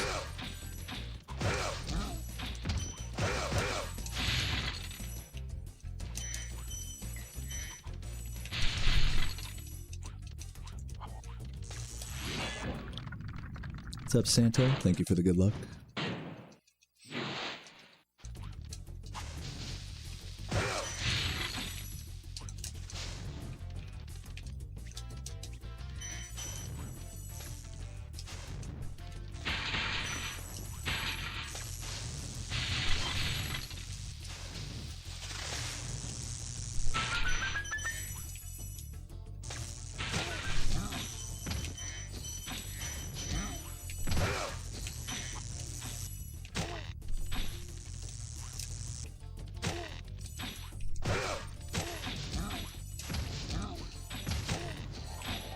Really nice platform movement there. How do you restore your love for high caves? Why are you so mad at high caves? Just because the supercharge or what? Oh shit. That's not good. If I'm gonna fall down at any point, I'm glad it was there. All things considered, it's still a pretty annoying time loss.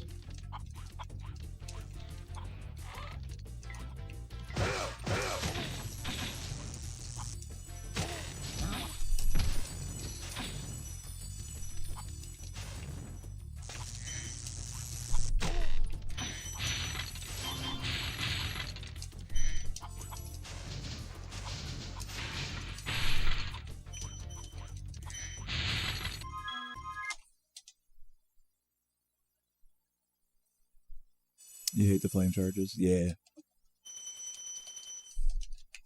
Oh my god, dude, really? I'm just getting fucked over here. Come on. I'm tempted. I'm getting close to a reset here. I'm not gonna lie to you guys. I'm just gonna keep going for now. Try to quell my frustration. Hello.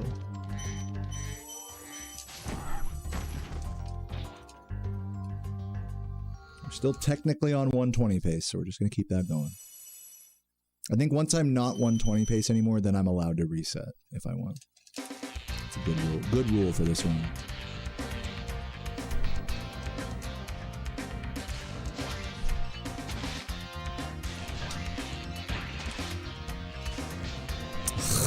Okay, I'm allowed to reset now. Bruh, I'm resetting. I'm sorry. I can't. I was going to be like plus 20, plus 30 there. I can't believe that. Fuck that. Fuck that. That run was going downhill fast.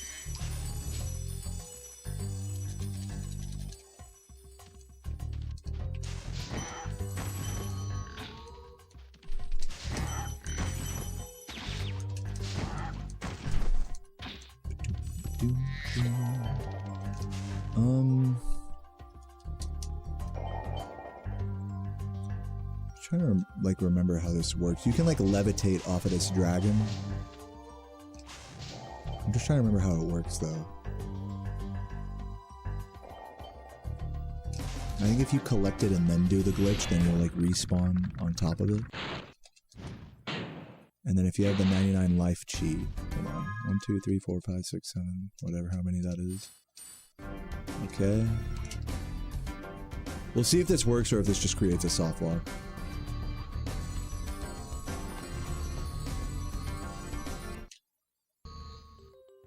Okay.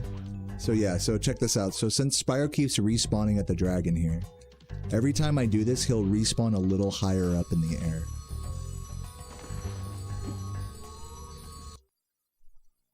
See how I got bounced up like that? Okay, okay, hold on. Let's keep doing it.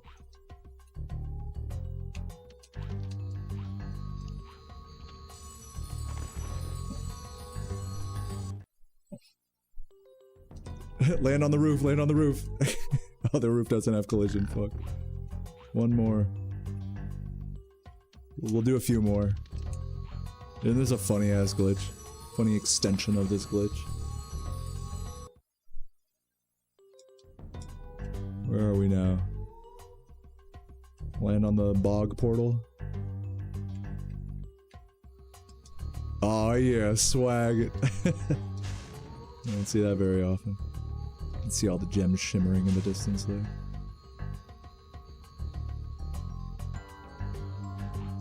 Okay, one more. And then I'll do another run.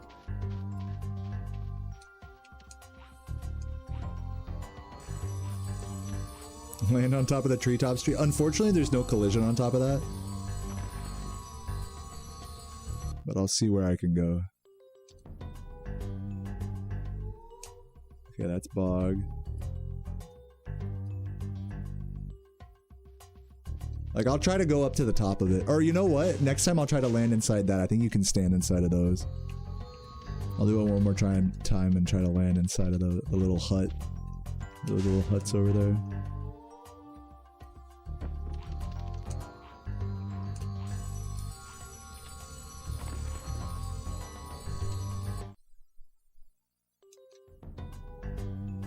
Okay, where am I? I'm trying to see the ground somewhere. Okay, there's one of those. Let's go to another one. Can I make it? No, I have to land on this one. Hold on. Make it. Oh, wait, that one didn't have collision. I still have zombie anyways.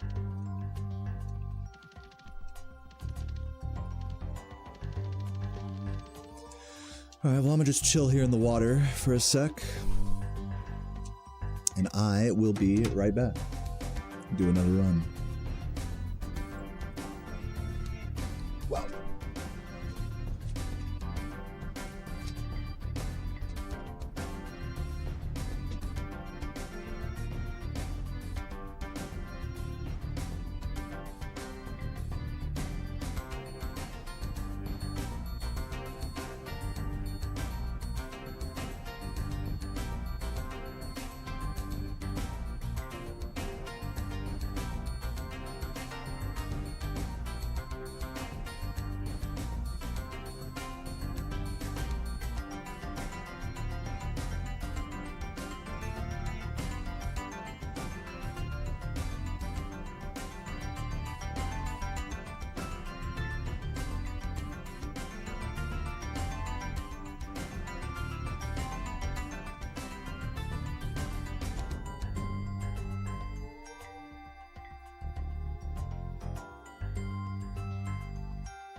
Ugh.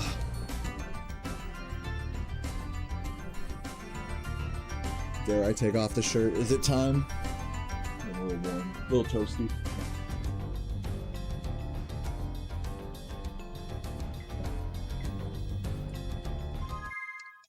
Alright, let's get it. Run number 1 of the day. We are exactly at the 2-hour mark. We made it to about Wild Flight before the 120 pace died. Let's see if we can actually get a world record pace going here. Jordy got a world record pace into Dreamweavers yesterday, from what I understand. Okay, rolling. So that's pretty epic. It's been peaceful.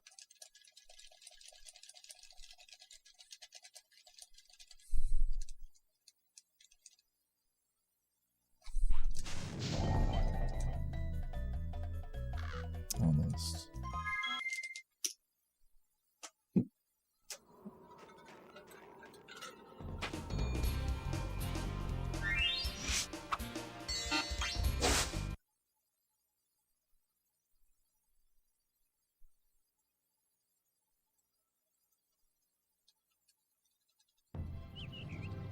Okay, rolling. Oh, it's been peaceful.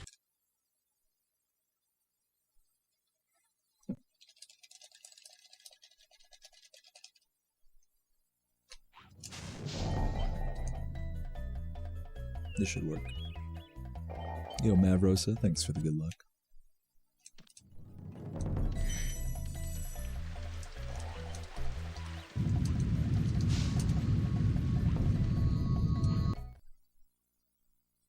Man, guys, I smell ripe right now, dude. I need a fucking shower. I can literally smell my own BO. That's a bad sign.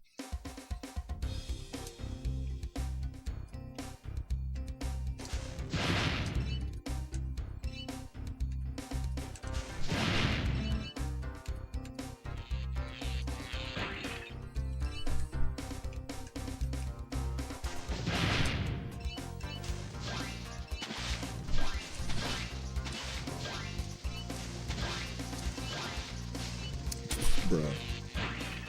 Can I recover this?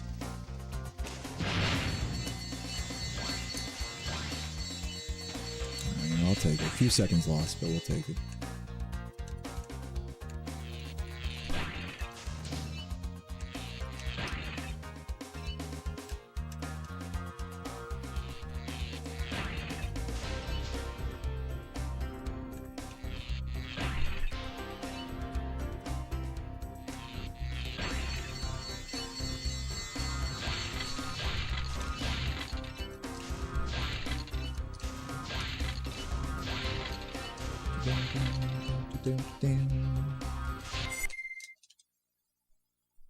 Thanks for the good luck, Beppis.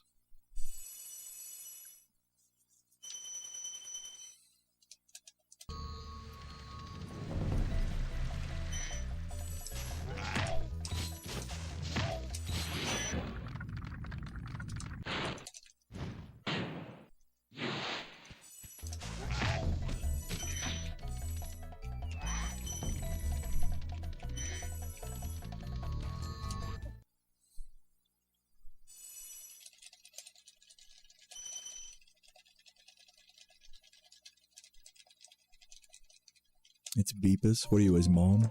You name him?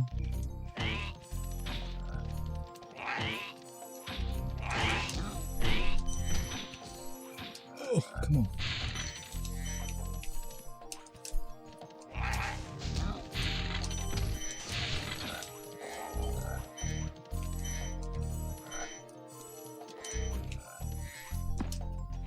Oh my god, dude, please. Literally negating all of the time save of that boost there.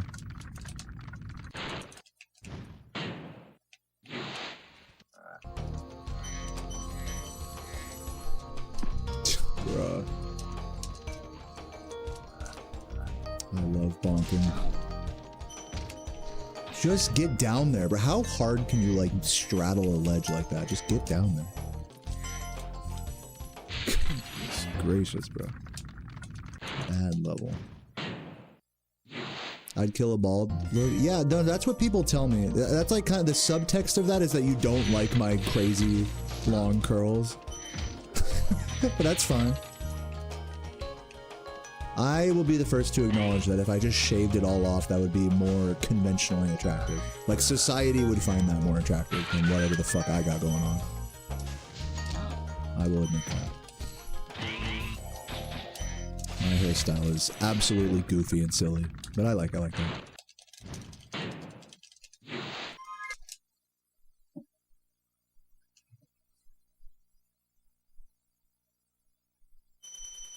I like the eclectic look.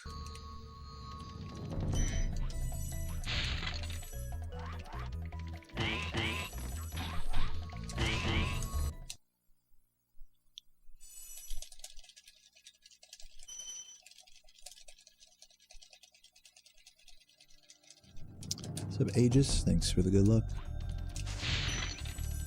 My hair's like a branding thing. I don't really like to look at my body as like a part of my brand or whatever on Twitch. I find that kind of cringe, personally. Like, to me that's just a meme, you know, about me being shirtless all the time, or, you know, having a weird hairdo or a beard or whatever. Like, those things don't define me. The way I see it.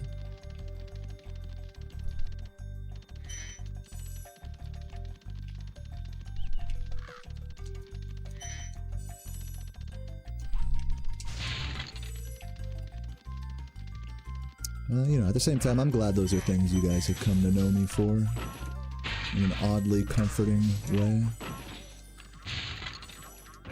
For as many people may be unsettled by my appearance, there's many people that find it quite memorable even, so I'll take the good with the bad in that regard. What's up, Iwi? Been a few days, now I am. You know what this means? This is the run. Love to hear that. Welcome, Iwi. Hopefully you're right.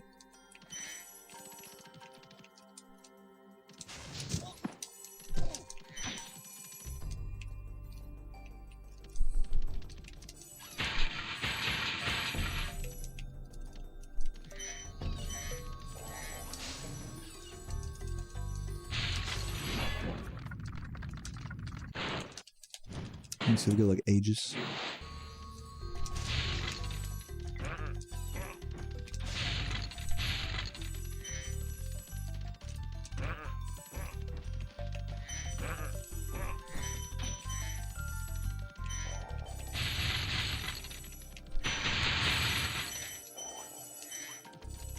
Bro. I'm resetting this run. I'm sorry. Like, this early game is ass.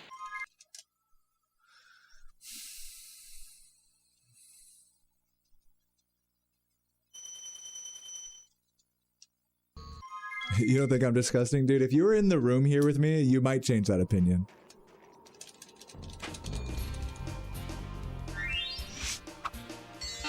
Luckily, you can't smell me through the screen. How often do I drink coffee? Every day.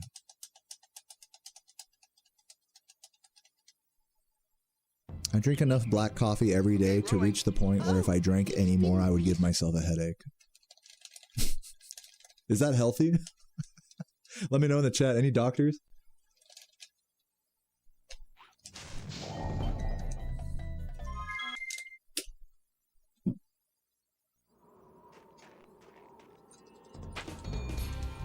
I get withdrawal if I stop drinking it. I'll get headaches if I don't drink caffeine or coffee or whatever for about, it's usually after about 24 hours I'll start getting headaches from that. It takes like 1 or 2 days. Oh, it's been peaceful. It's funny because, like, you know, I've drinking so much caffeine throughout my life, it doesn't even like wake me up or anything. Like, some people get like jitters or like actual like effects from caffeine. I don't experience any of that. My body is so, I'm sure this is the same way for a lot of you guys. Like, I'm just so, my body is so conditioned to caffeine consumption that it just makes me feel just the same as I normally do. But if I were to stop drinking it, you know, it would be like, there would be a problem after a certain amount of time. What's up, Diarrhea? How you doing? Okay, rolling. Oh, it's been peaceful.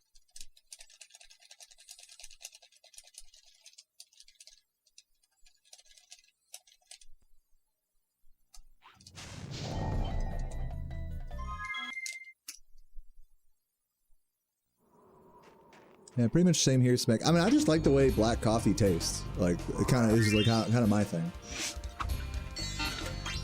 Like, breakfast doesn't feel complete without a coffee, you know? Wake up in the morning, have it's just like one of those just rituals, you know, that so many people have. Am I single? No, I have a girlfriend.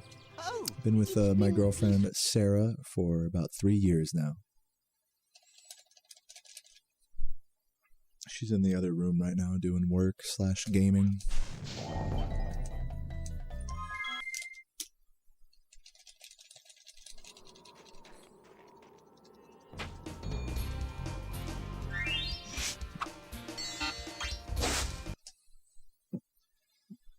Coffee's one of the best vices in the world. Yeah, I would say so. I mean, it's funny how many, like, oh my god, all these stretch. It's crazy how many, like, if you watch, like, fitness videos or, like, fitness influencers and stuff, they'll never tell you to quit caffeine. They'll just tell you, oh, just drink coffee black, you know, don't spend money on Starbucks or something like that. But it's never, like, stop drinking coffee. Isn't that funny? It's like every other vice is, you know, alcohol. It's like, okay, cut that out. You know, smoking, cut that out. It's like, because those have, like, you know, very directly bad effects, you know. But coffee is just as addictive. But it's like, because there's not like a literally directly negative effect on your body. Oh, it's been People are like, oh, that's okay. That's fine to be addicted to that, you know.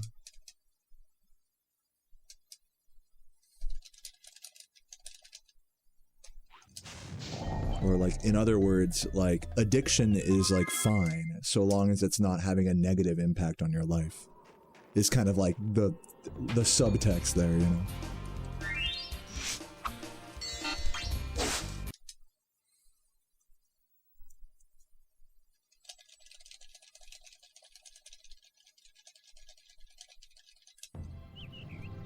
Okay, rolling. Oh, it's been peaceful.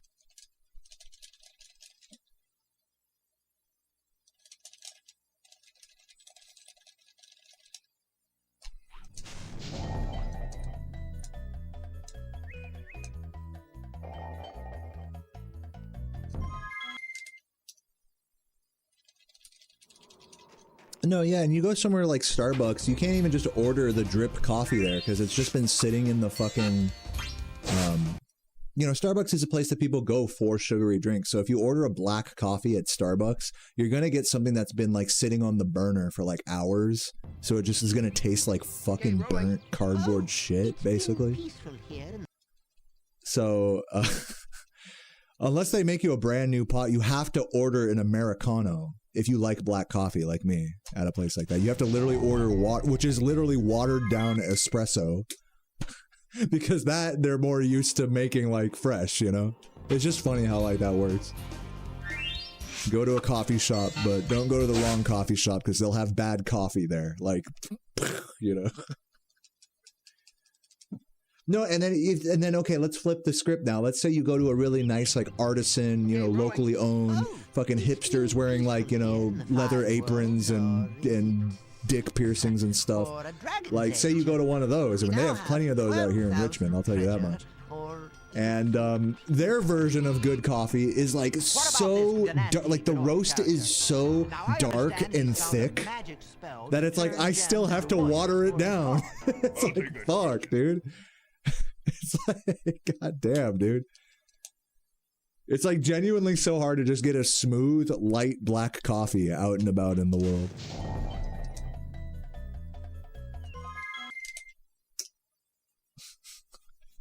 So it's like you really can't win just ordering black coffee from a literal coffee shop, whether it's a good one or a bad one.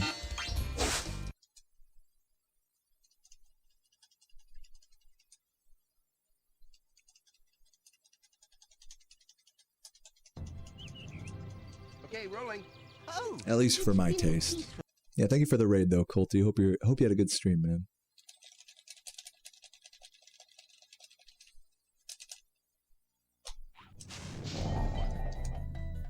Too quick. That almost worked. I was too quick on the charge glide there. Gotta slow it down. How much time does the Nestor skip is? It saves 16 seconds. So I kind of have to do it if I'm going for world record, basically. When Spyro is fully stuck on top of Nestor, what's going to happen is he's not going to fall down before the respawn happens. The respawn happens after a 5-second timer, or a 4-second timer, rather. And then the fade out, you know, at the 5-second mark. What about So this if I'm nasty fully North stuck, like if character? Spyro isn't like Now, I inching his understand way he down found a Nestor, then magic it's a spell failed to attempt because you're turn just gonna gems into be on water top of for him, his heart. respawn, and then he's not gonna be collected. So anytime I see that he's stuck at all, sometimes you'll get stuck in such a way that he'll fall down too quick as well. But I happen to have done this trick a bajillion times, so I just know when it's gonna work and when it's not, basically. Like here, he'll fall down too quick, you know? So I'm not gonna sit there and like, oh, maybe it'll work. You know, it's like, I just know that's not gonna work, so. I don't want to watch the whole dialogue just because I'm like thinking, oh, maybe that'll work.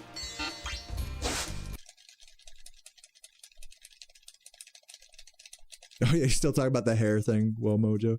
Yeah, I don't take any like supplements or do any like red light therapy or, you know, graft hair from my asshole onto my head, which I have a lot of that, by the way. I very much could do that. I'm not interested in trying to like restore the hair to my scalp. Like, yeah, it'd be cool. Like, you know, if I could like, you know, just snap my fingers and I have all the same hair I did when I was like 18, that'd be cool. But, you know, like why not let nature run its course, you know? Like I said, like my hairdo is already so eclectic and weird and out there. Like, why not just lean into that? Is kind of my logic. Okay, rolling. As long as Sarah, you know, likes how I look and she still loves me and is attracted to me, like what the fuck do I care, you know? It's kind of just like, it's fun to just be yourself, you know, to that extent. Okay, this should work.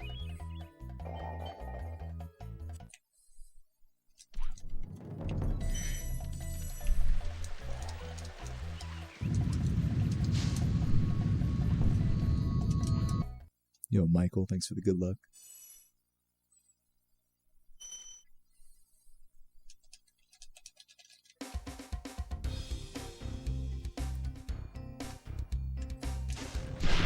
But I get it that a lot of people don't like leaning into like a naturally eclectic aging look. Most people want to look a certain way, and you know. So it makes sense. I don't disavow people for that.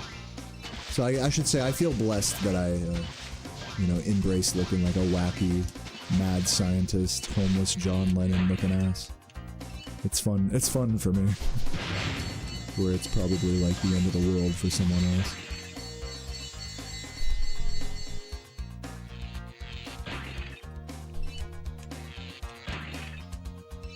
Yo, Sinisters, thanks for the good luck.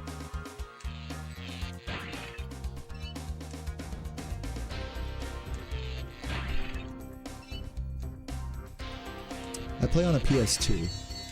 PS1 disc, but on PS2, which is faster.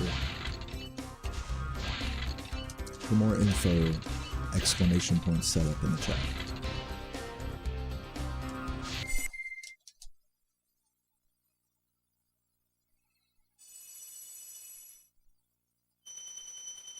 Thank you, Jared. That prayer actually gave me Nestor skip on this run.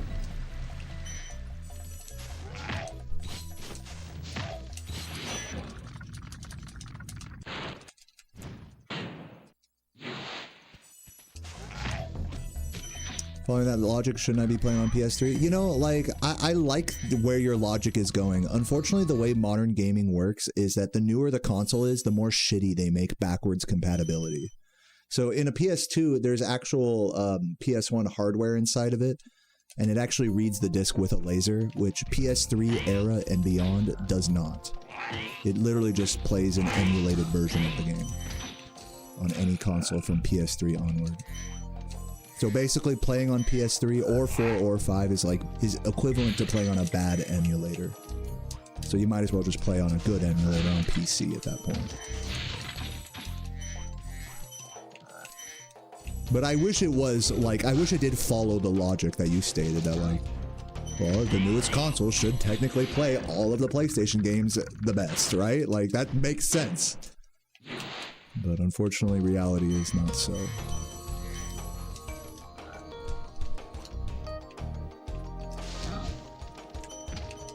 Oops.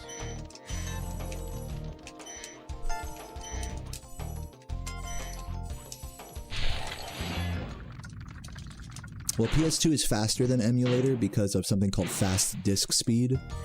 Emulators emulate a PS1, but a PS2 literally plays the PlayStation 1 game at a faster speed.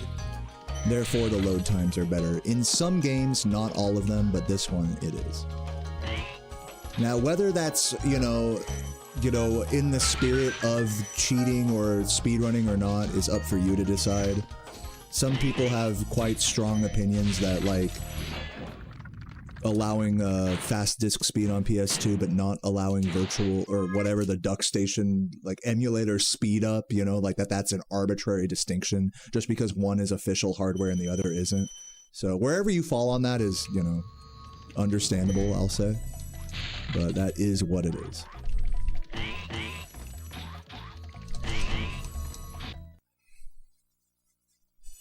What's up, Adam Cad?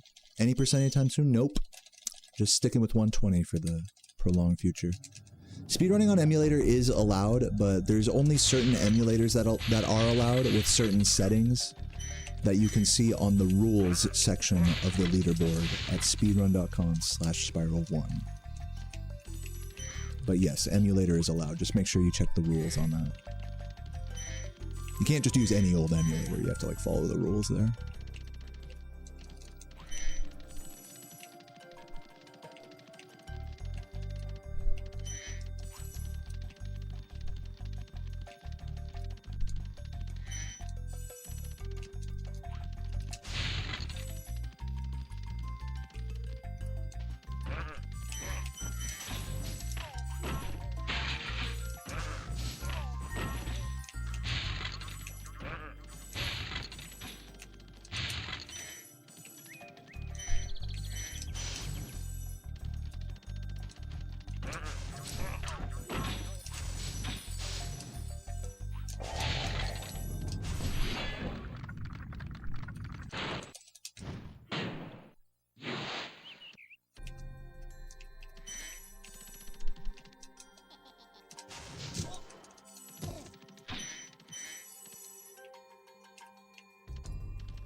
Aren't there some games, not Spyro, where people calculate the total run length ignoring load times? We actually were speaking about this earlier today.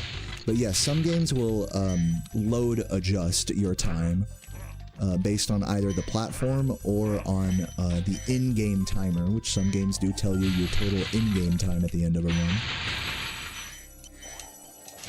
run. That's not the case with Spyro 1.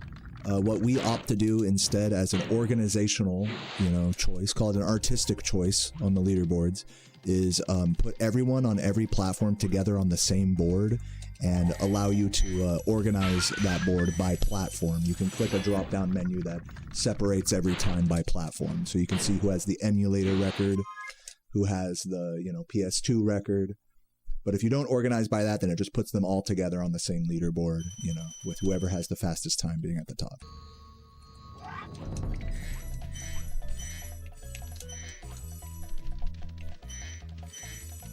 But yeah, other games do organize that in different ways, and depending on the game, it makes more or less sense to do load standardization. In this game, it does. It's hard to justify. For reasons that I spoke on earlier. I won't get too deep into it now unless you guys really want to get into the weeds on that.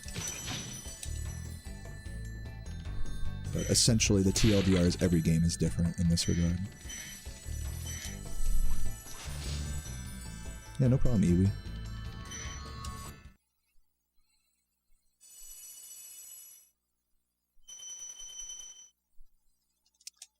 What's up, Gome? You'll be later. I'll catch you later then, man.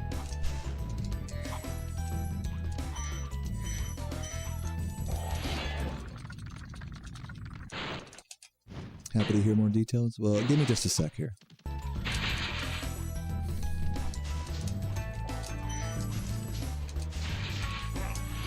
What's up, Happiest Frog? Thanks for the good luck, appreciate it.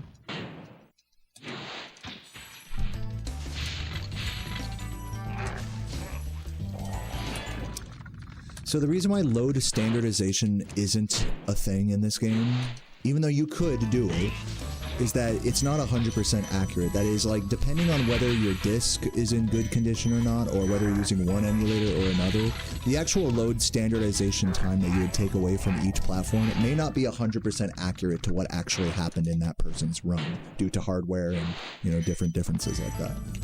So, for starters, it's not a perfect solution, for starters. Secondly, it's not a practical solution, because all of the times on the leaders, keep in mind, Spyro 1 is like one of the most popular speed games out there. Or among the more popular speed games out there.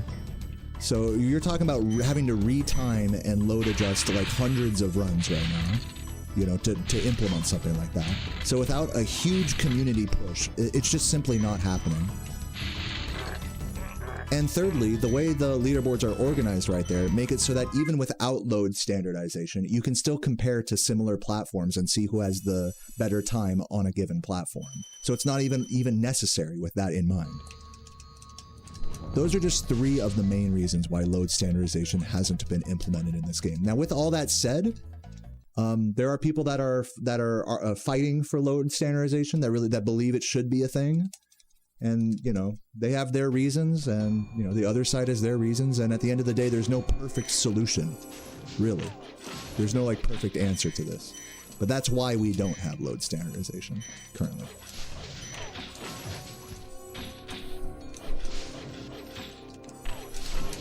Oh, and the final, and I think very important reason that we don't have load standardization is if we made every platform, if we measured every platform without loads, basically, and if we say we did it accurately in a perfect world, which again, it would be difficult to do, as I stated earlier, then that would actually make non-official hardware the fastest, because emulators have less in-game lag compared to, you know, PS2, PS1 official releases of the game. So if we take out all the loads and everything, then it literally makes a non-official version of the game the fastest, which is, you know, dicey at best. That's its own whole discussion about whether that should be a thing or not. And finally, what do we even define as loads? Because certain loads in this game, like the level transitions, are okay, sure, maybe we can standardize those, but what about like the dragon loads? Those vary from platform to platform, but they're also skill-based based on where I touch them. So you can't standardize those. So there would still be load discrepancies from platform to platform, even if you were to load standardize. So there's like 5 different reasons why it's not a thing in this game.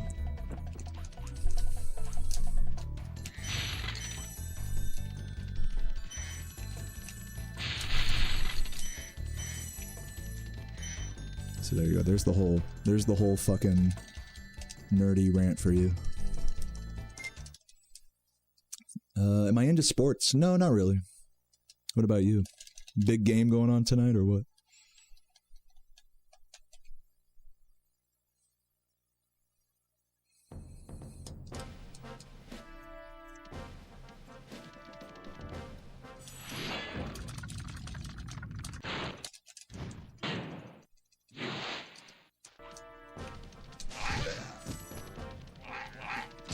Yeah, speedrunning is my sport.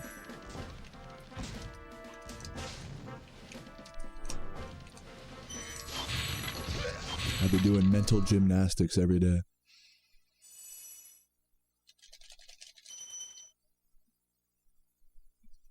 You like ice hockey and soccer? Nice.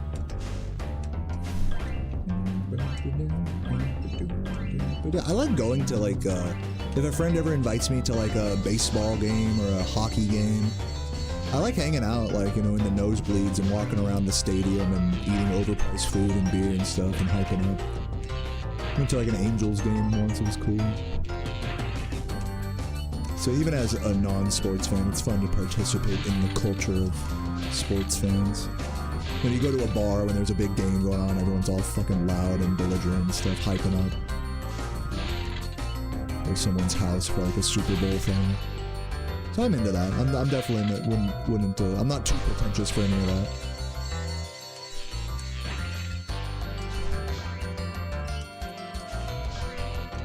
Ugh, come on, my hand down.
Well, technically roller hockey exists. I don't know if there's a professional league of that.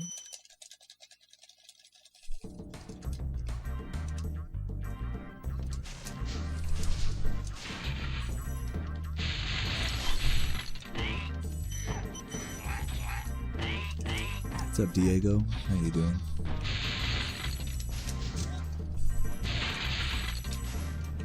Oh, I thought for sure I missed that game. I saw it like pop up into the air super awkwardly.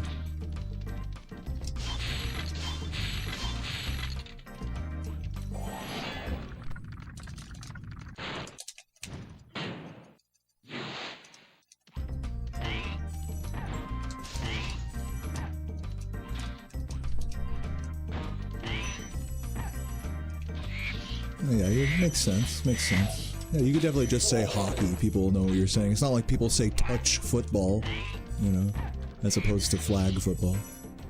So you're right to be offended by that, but it's no big deal.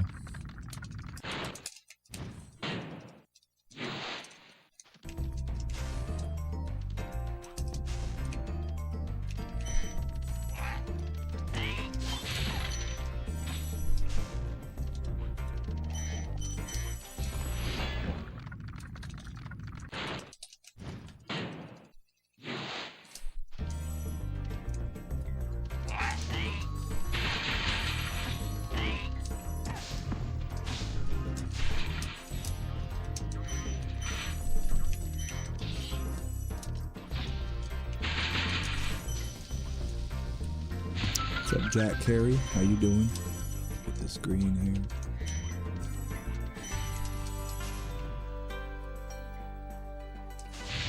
Oh my god, come on. Bruh, can I fucking have any gems?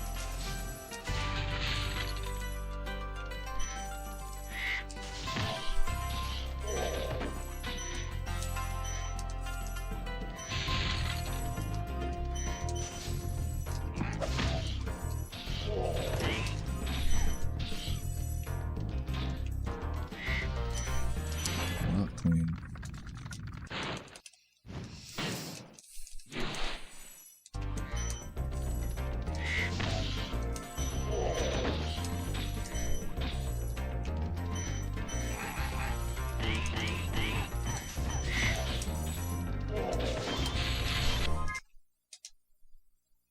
I'm keeping it even though. Good ending at least.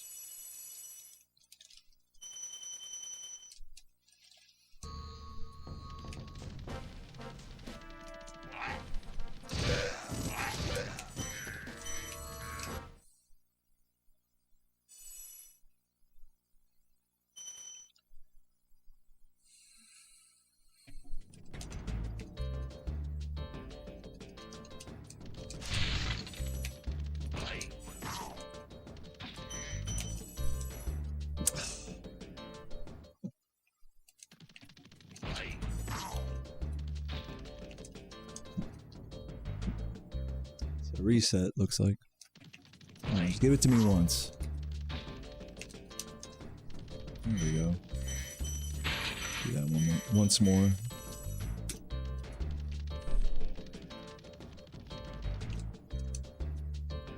Right.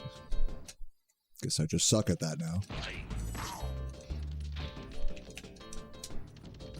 Like barely getting it too.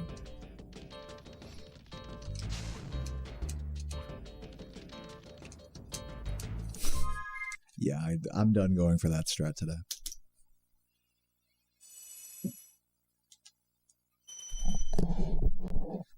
Yeah, baby.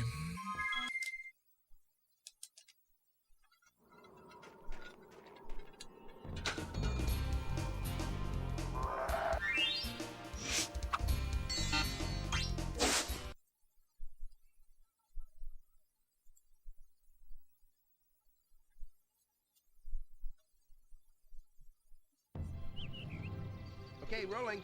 Oh, it's been peaceful.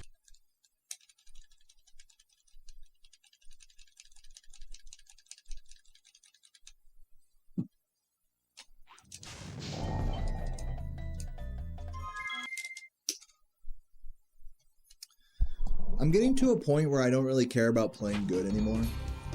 I'm getting there mentally right now. I'm chilling, just, you know, being honest. What's on the menu tonight? I got some leftover pulled pork, some beans, some refried beans that I made, some rice. Oh, it's been peaceful. You know, basic stuff. Still working through those leftovers.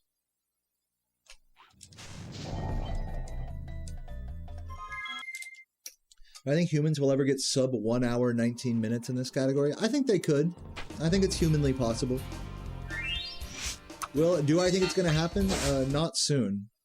I think if Jordy powers, I think the path to that happening is if Jordy like keeps powering up and just like once he breaks record, it like opens the floodgates for him and he just keeps getting runs in the 119s. Then I could see it happening. But you know, we're a stone's throw from that reality right now. Or if I did that even, you know, I'm not saying I'm out of the question there either. But, you know, I think it's safe to say also that Jordy and I both have certainly hit I don't want to say like hit a wall, but we're both like, you know, fighting through a plateau of PBs right now. In the low 120s or high 119s respectively. Okay, but who knows? You know, who knows what the future holds? Maybe some new strats or just even just something will click with us as time goes on. Who knows? Maybe someone new will come along. Show us how it's really done. Have I seen the Spyro 4 rumors? No. What are they? Let me get the Canadian guy A breakdown. But don't show me all your cards.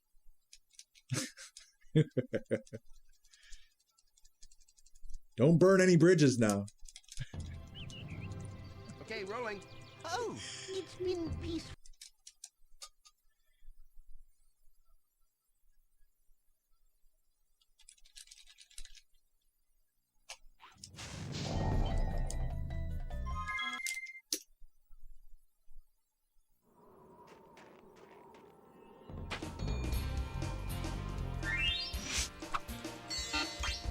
They're making more Spyro merch? Well, hey, cool.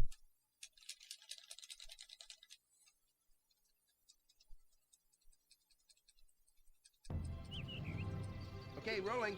Oh, Hopefully that, you know, that very circumstantial evidence holds some weight. So, enjoy. Tell you what, you know, if Spyro 4 did come out, it'd give me something to make a video about. Give me something to sub goal, so. I'll hype it. I'll ship it. Do I actually want Spyro 4? Just as a gamer, I personally don't care. Okay, rolling. But as like the Spyro speedrun guy, yeah, I mean, it'd be cool to make more content about new Spyro stuff.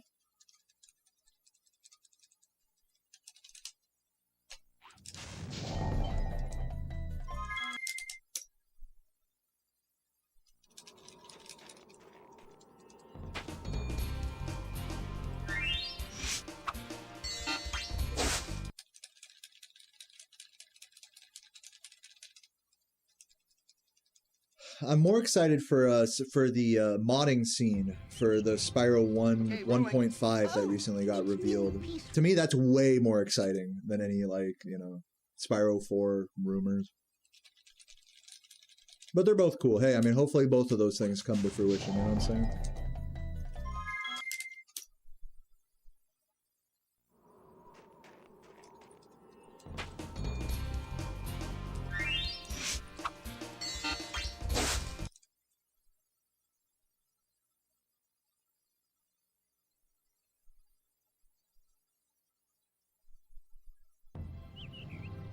Okay, rolling.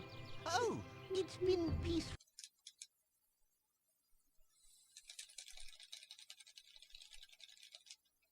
Yeah, that would be Mr. FO1 that you're talking about. That guy is single-handedly fixed Enter the Dragonfly, which is kind of cool. Kind of super cool that fans like that are actually doing stuff to improve the old games. Like I said, I find that stuff way more interesting than any prospect of a new game. But I'm happy and hopeful for all of it. How'd the refried beans turn out? They're all right. Okay, rolling. They're still a little chalky because I didn't quite cook down the beans like enough, and I didn't have quite enough bacon fat to like get in there. So they're not like super duper like creamy status, but they're good. They're fine. Oh, this... No. Takes an annoying while to restart the run. To be fair, it is kind of my fault that I'm not getting this trick. So as much as I'd love to blame the game here, it's kind of a skill issue at the end of the day. So the only person I could be mad at is myself in that regard. Which I'm not. I'm fine just sitting here and just shooting the shit, Okay, resetting. Oh, Until we get a run it's going. been Doesn't bother me.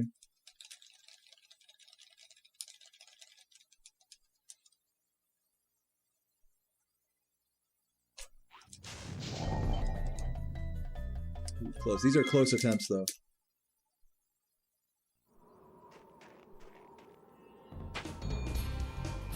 PS2 Slims eat discs, depending on whether they're in good condition or not. What can happen is like the laser, like there's a ribbon cable attached to the laser, and that can pop up and touch the disc as it's spinning, creating like this ring effect on the disc. Oh, it's been That's really common with PS2s. But no, to answer the question, I've not had to change very many discs or consoles in my time. I have had to change a lot of controllers, though. Controllers are the thing that degrade faster than anything else.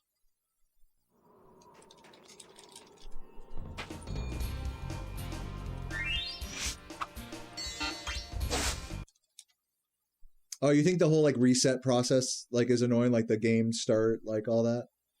You know, compared to other games, like, it's not that bad. Some games, it's, like 5+ minutes of, like, unskippable cutscenes and stuff. At least you can like skip these cutscenes, you know.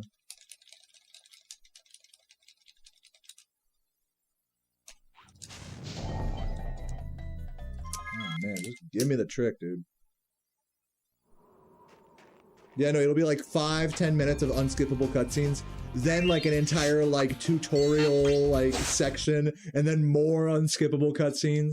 Yeah, Majora's Mask, fucking Mario Sunshine. Yeah. Many other games as well. It's been peaceful. So I would say, you know, compared to those games, this is really light work to reset.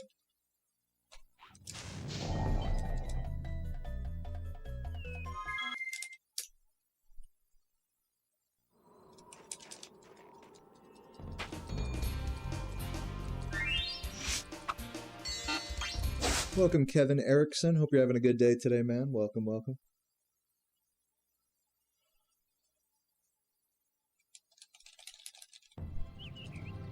Okay, rolling.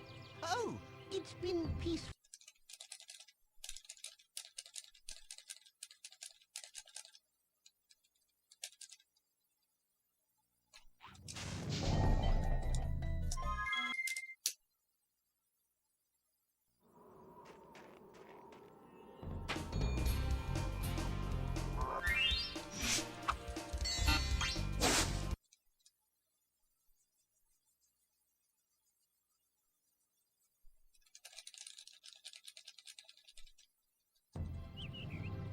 Okay, rolling. Oh, it's been peaceful.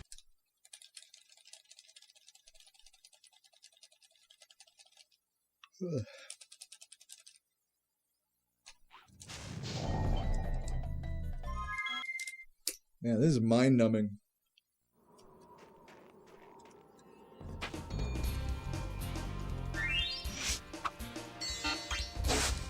I'm tempted to just go offline and like go. It's a beautiful cloudy day outside. I kind of want to just go outside, pick up some food for Sarah, just kind of chill, have a chill Sunday. Okay, rolling. Oh, But I'll do a few more attempts here before I make that call.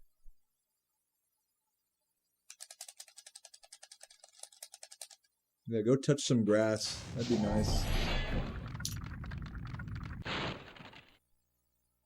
Thank you for releasing me, Spyro. Free 10 dragons in the artisan world. Then find the balloonist. He'll This is the transport you one, to you the think? what about The one where I talked to I'm Nestor? going after him. Find dragons first. That's all I can tell you.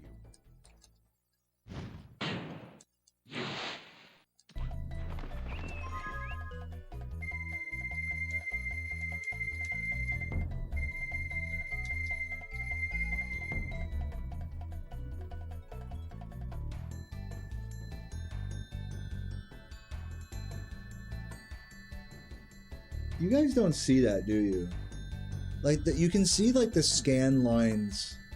On my TV, it has this effect that, like, the game is, like, wobbling a little bit. And you can see it really pronounced on this screen. Huh. Having eyeballs is weird.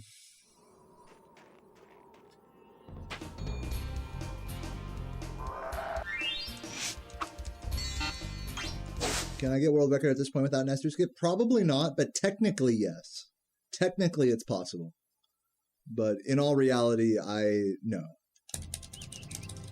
Okay, rolling. I need every time save I can get in the early game, especially Nestor skip. And then some, to even have a shot at record, honestly.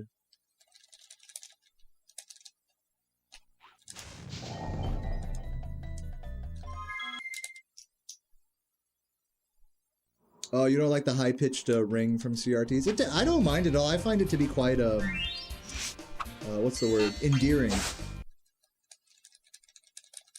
But I've heard the same thing from other people. Some people just cannot stand that noise.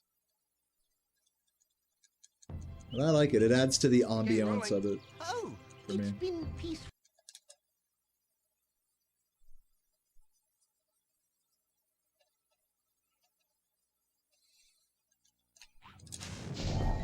No, I have good hearing. Like, oh, this should work. This isn't like a, oh, I just don't hear it thing. Like, no, I've taken great care to make sure I've protected my hearing throughout my life. I can hear pretty high-pitched noises that others can't. So I definitely hear it, you know. It's just doesn't bother me. And also every TV has like a different kind of like has a different ringing sound like that as well. So some are like worse than others. This TV I have, it's not that bad. But the Princess CRT we have in our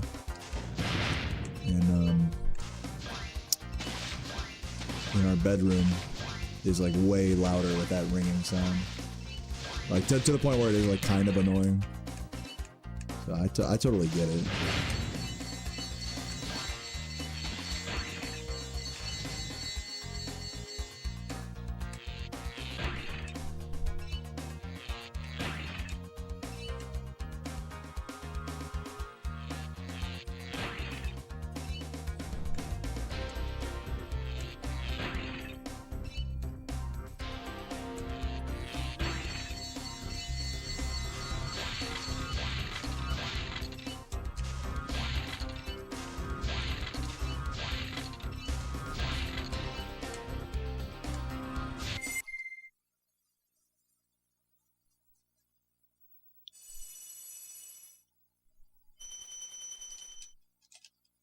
No, and they wouldn't even. That's the thing, Moosh, is like when you get a CRT off Facebook Marketplace, which is like really one of the only realistic ways you can do it anymore. It's like they don't even let you like plug it in, you know? It's like it'll just be like out back in a shed or something, and it's like too much trouble to go plug it in, you know? So you just gotta kind of take their word for it that it's good, and you know, it's like, no, I totally get it. I get the struggle. I've been through that song and dance more than once.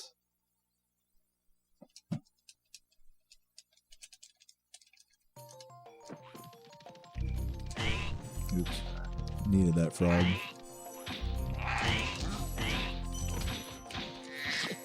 Oh, wow, that actually worked out.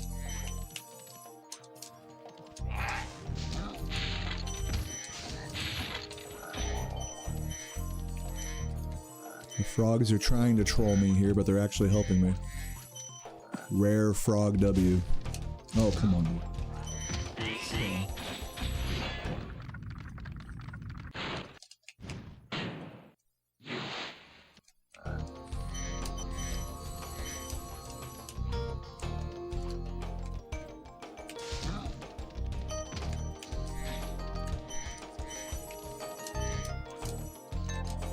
Oh my fucking god. Come on, dude. Wake up, Sparks.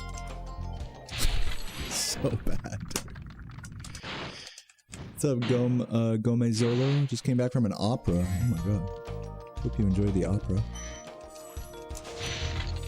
Bro, you know, like, I'm really tempted to stop grinding today, but I'm just gonna continue this run and just try to mellow out into it. The truth is I'm not gonna get world record right now. Like, I just gotta like roll with the punches here and just see how far I can take this run. Settle into the torture, you know.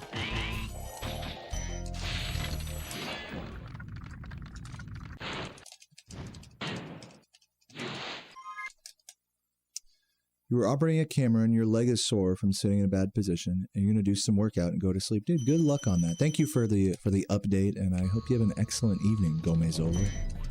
Good luck to your leg.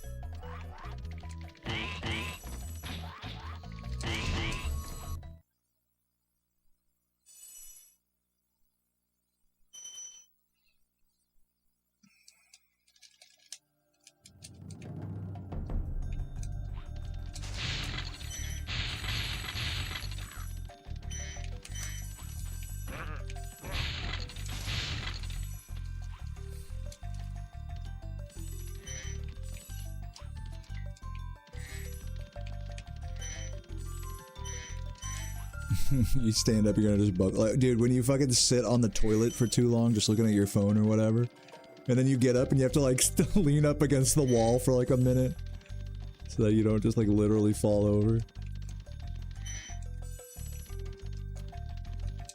Peak degeneracy.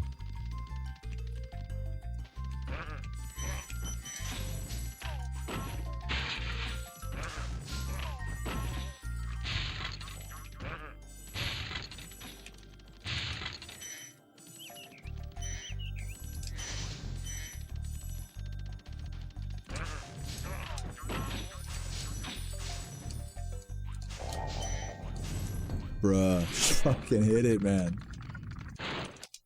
Goodness gracious.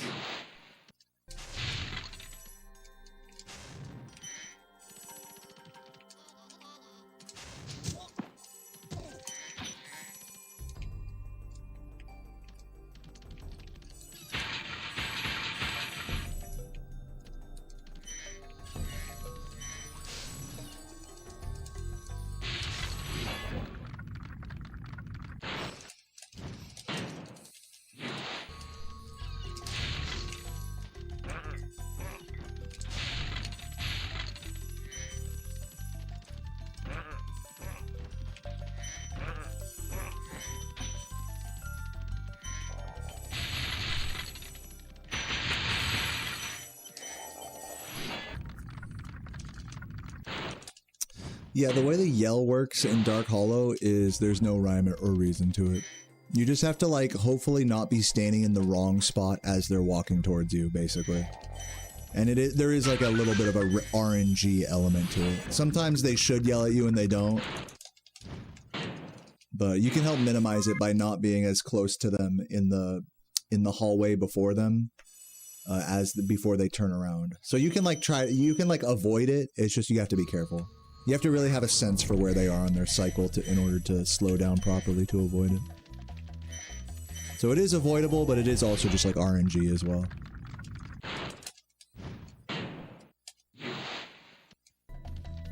Basically.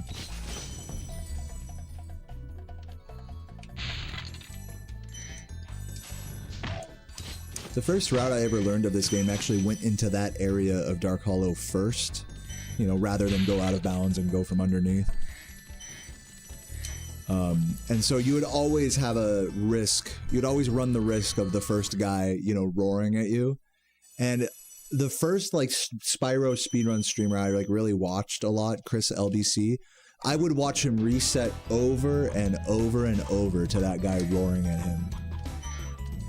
It's like a 2-second time loss, 2 or 3 second time loss. And I would just see him reset over and over and over to that. Keep in mind, the record at this time was like, you know, like a one, you know, barely sub 130 or something. You know, it's just funny in retrospect looking at the sort of stuff that the record holder would reset over. when there's like so many more minutes of time lost elsewhere, right? But of course, you know, we don't know that at the time.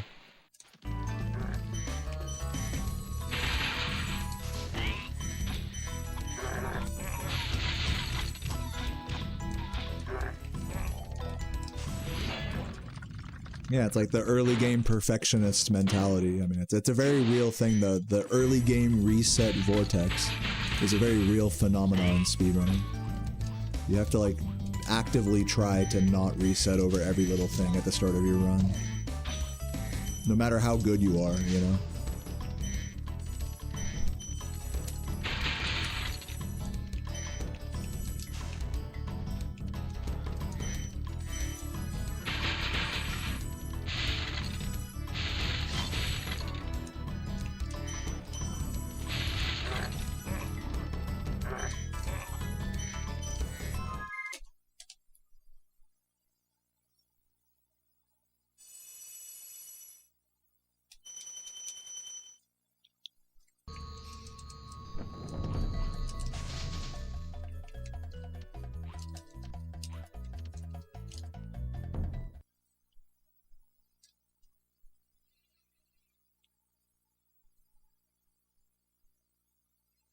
Thank you, Go Man.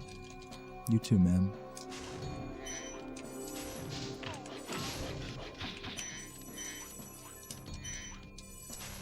Why did I do that?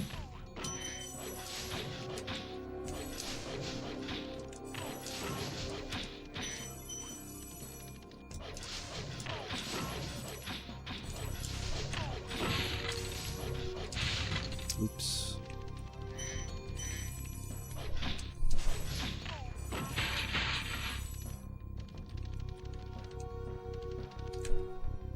Come on. For some reason I thought it was a loose gem and not a box. It was a skill issue on my part there.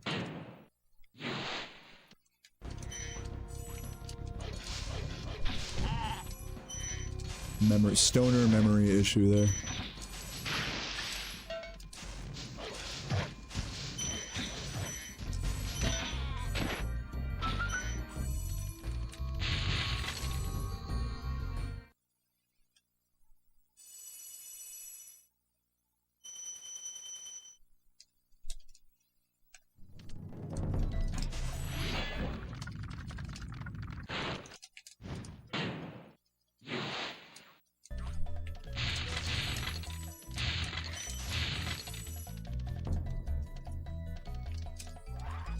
Oh, come on. That had enough height, bro. If I'd have let that, like, marinate for a second longer, that jump, I'd have let that just have, like, a frame longer of airtime, I would have made that. That was a juicy boost.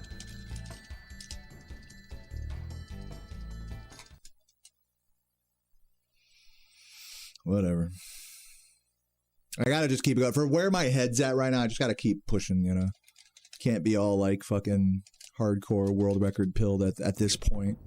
It's like my desire to like play well is like my the focus levels are waning. And just keep it pushing.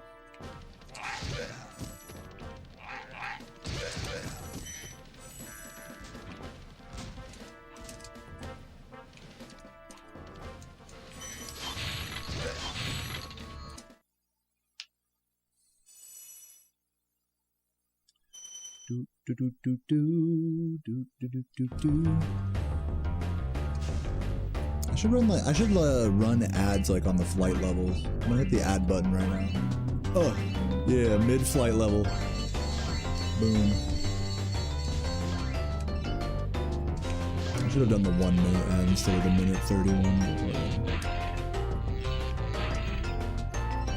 I hate that Twitch doesn't give you like a 30-second ad option.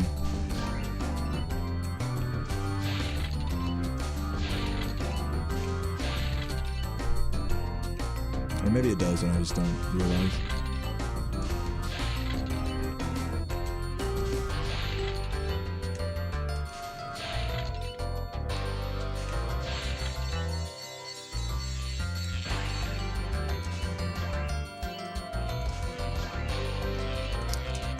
Oh my god, okay. It's funny because I practiced this strat and have literally messed it up in every run today. Alas, I deserve it.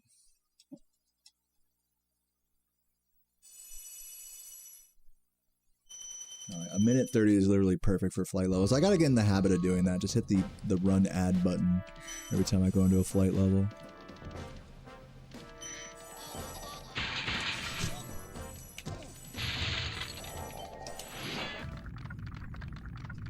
I mean, I would rather just not run any ads at all, but Twitch forces them if I don't, so. Should at least try to do them to some optimal degree.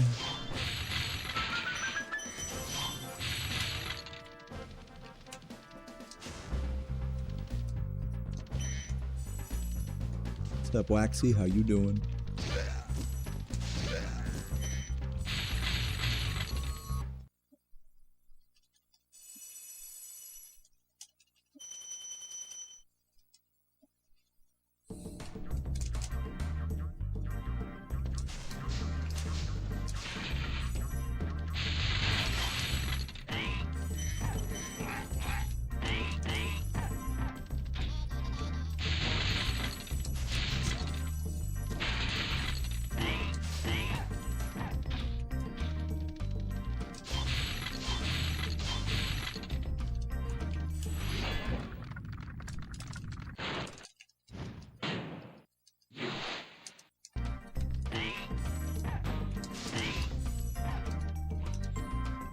Almost good.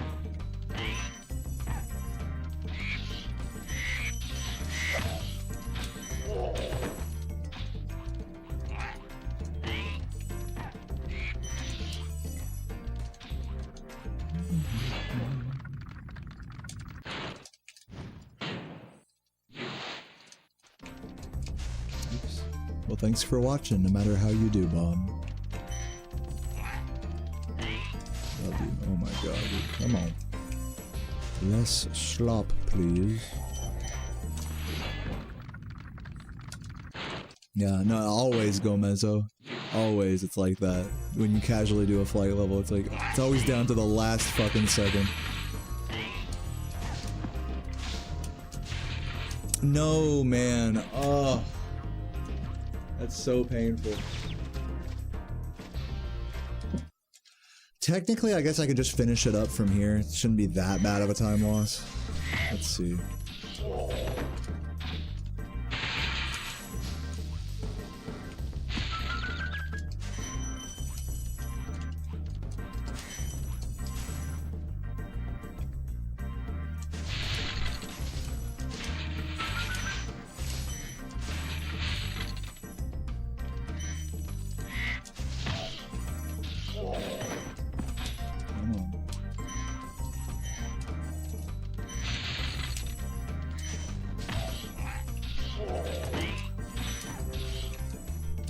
Crazy movement.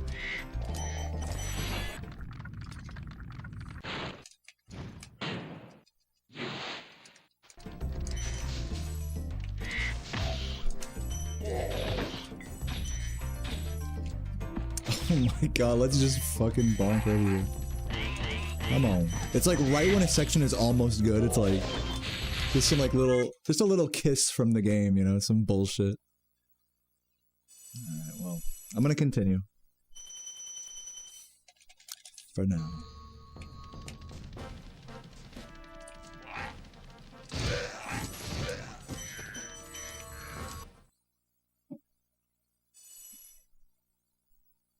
Just really, like, honestly, just not getting any really good runs today, unfortunately. But maybe we can turn this one around, who knows.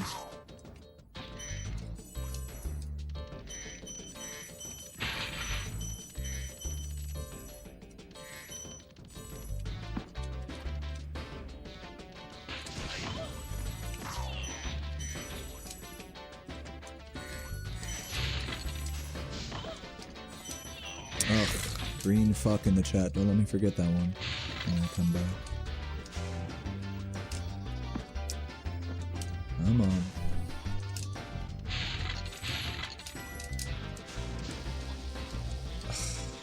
It's over. Guys, I'm tempted to call it today. I am tempted to call it. Here's what I'm gonna do. I'm gonna take a little break here. I'm just gonna stand on my porch. We'll see if I want to do any more runs after that. I'll take a moment to decide if I want to stop or continue. But either way, I need to take a short break and just debrief. See what I want to do today. I may do more runs, I may not. So yeah, hang out right here, look at the beautiful sun together, and I will be right back.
What is up, everybody? I am back. Yeah, even on the BRB, I'm still going. He's just standing there. He's just standing there like a true world record holder. This is a strat that no one has even conceived before. I'm really ahead of my time with this approach. Guys, I'm gonna raid someone. I've decided that I'm gonna go pick up food for Sarah and go chill at the bar for a bit. Call it a day early today. This grind is going nowhere. You know, I gotta keep it a buck with y'all. I really do not feel inclined to keep going here. So yeah, we're gonna call it. See who else is online. And yeah. But GG's either way. I'm glad I showed up. Glad I did some attempts. I did not finish a run today, but hopefully that's all the more reason for me to finish a run tomorrow. And also proud of myself for streaming all through the weekend. Normally I'll take weekends off and stuff, so happy to have at least showed up, and tried my best or whatever. So let's go ahead and raid Bradley here, shall we?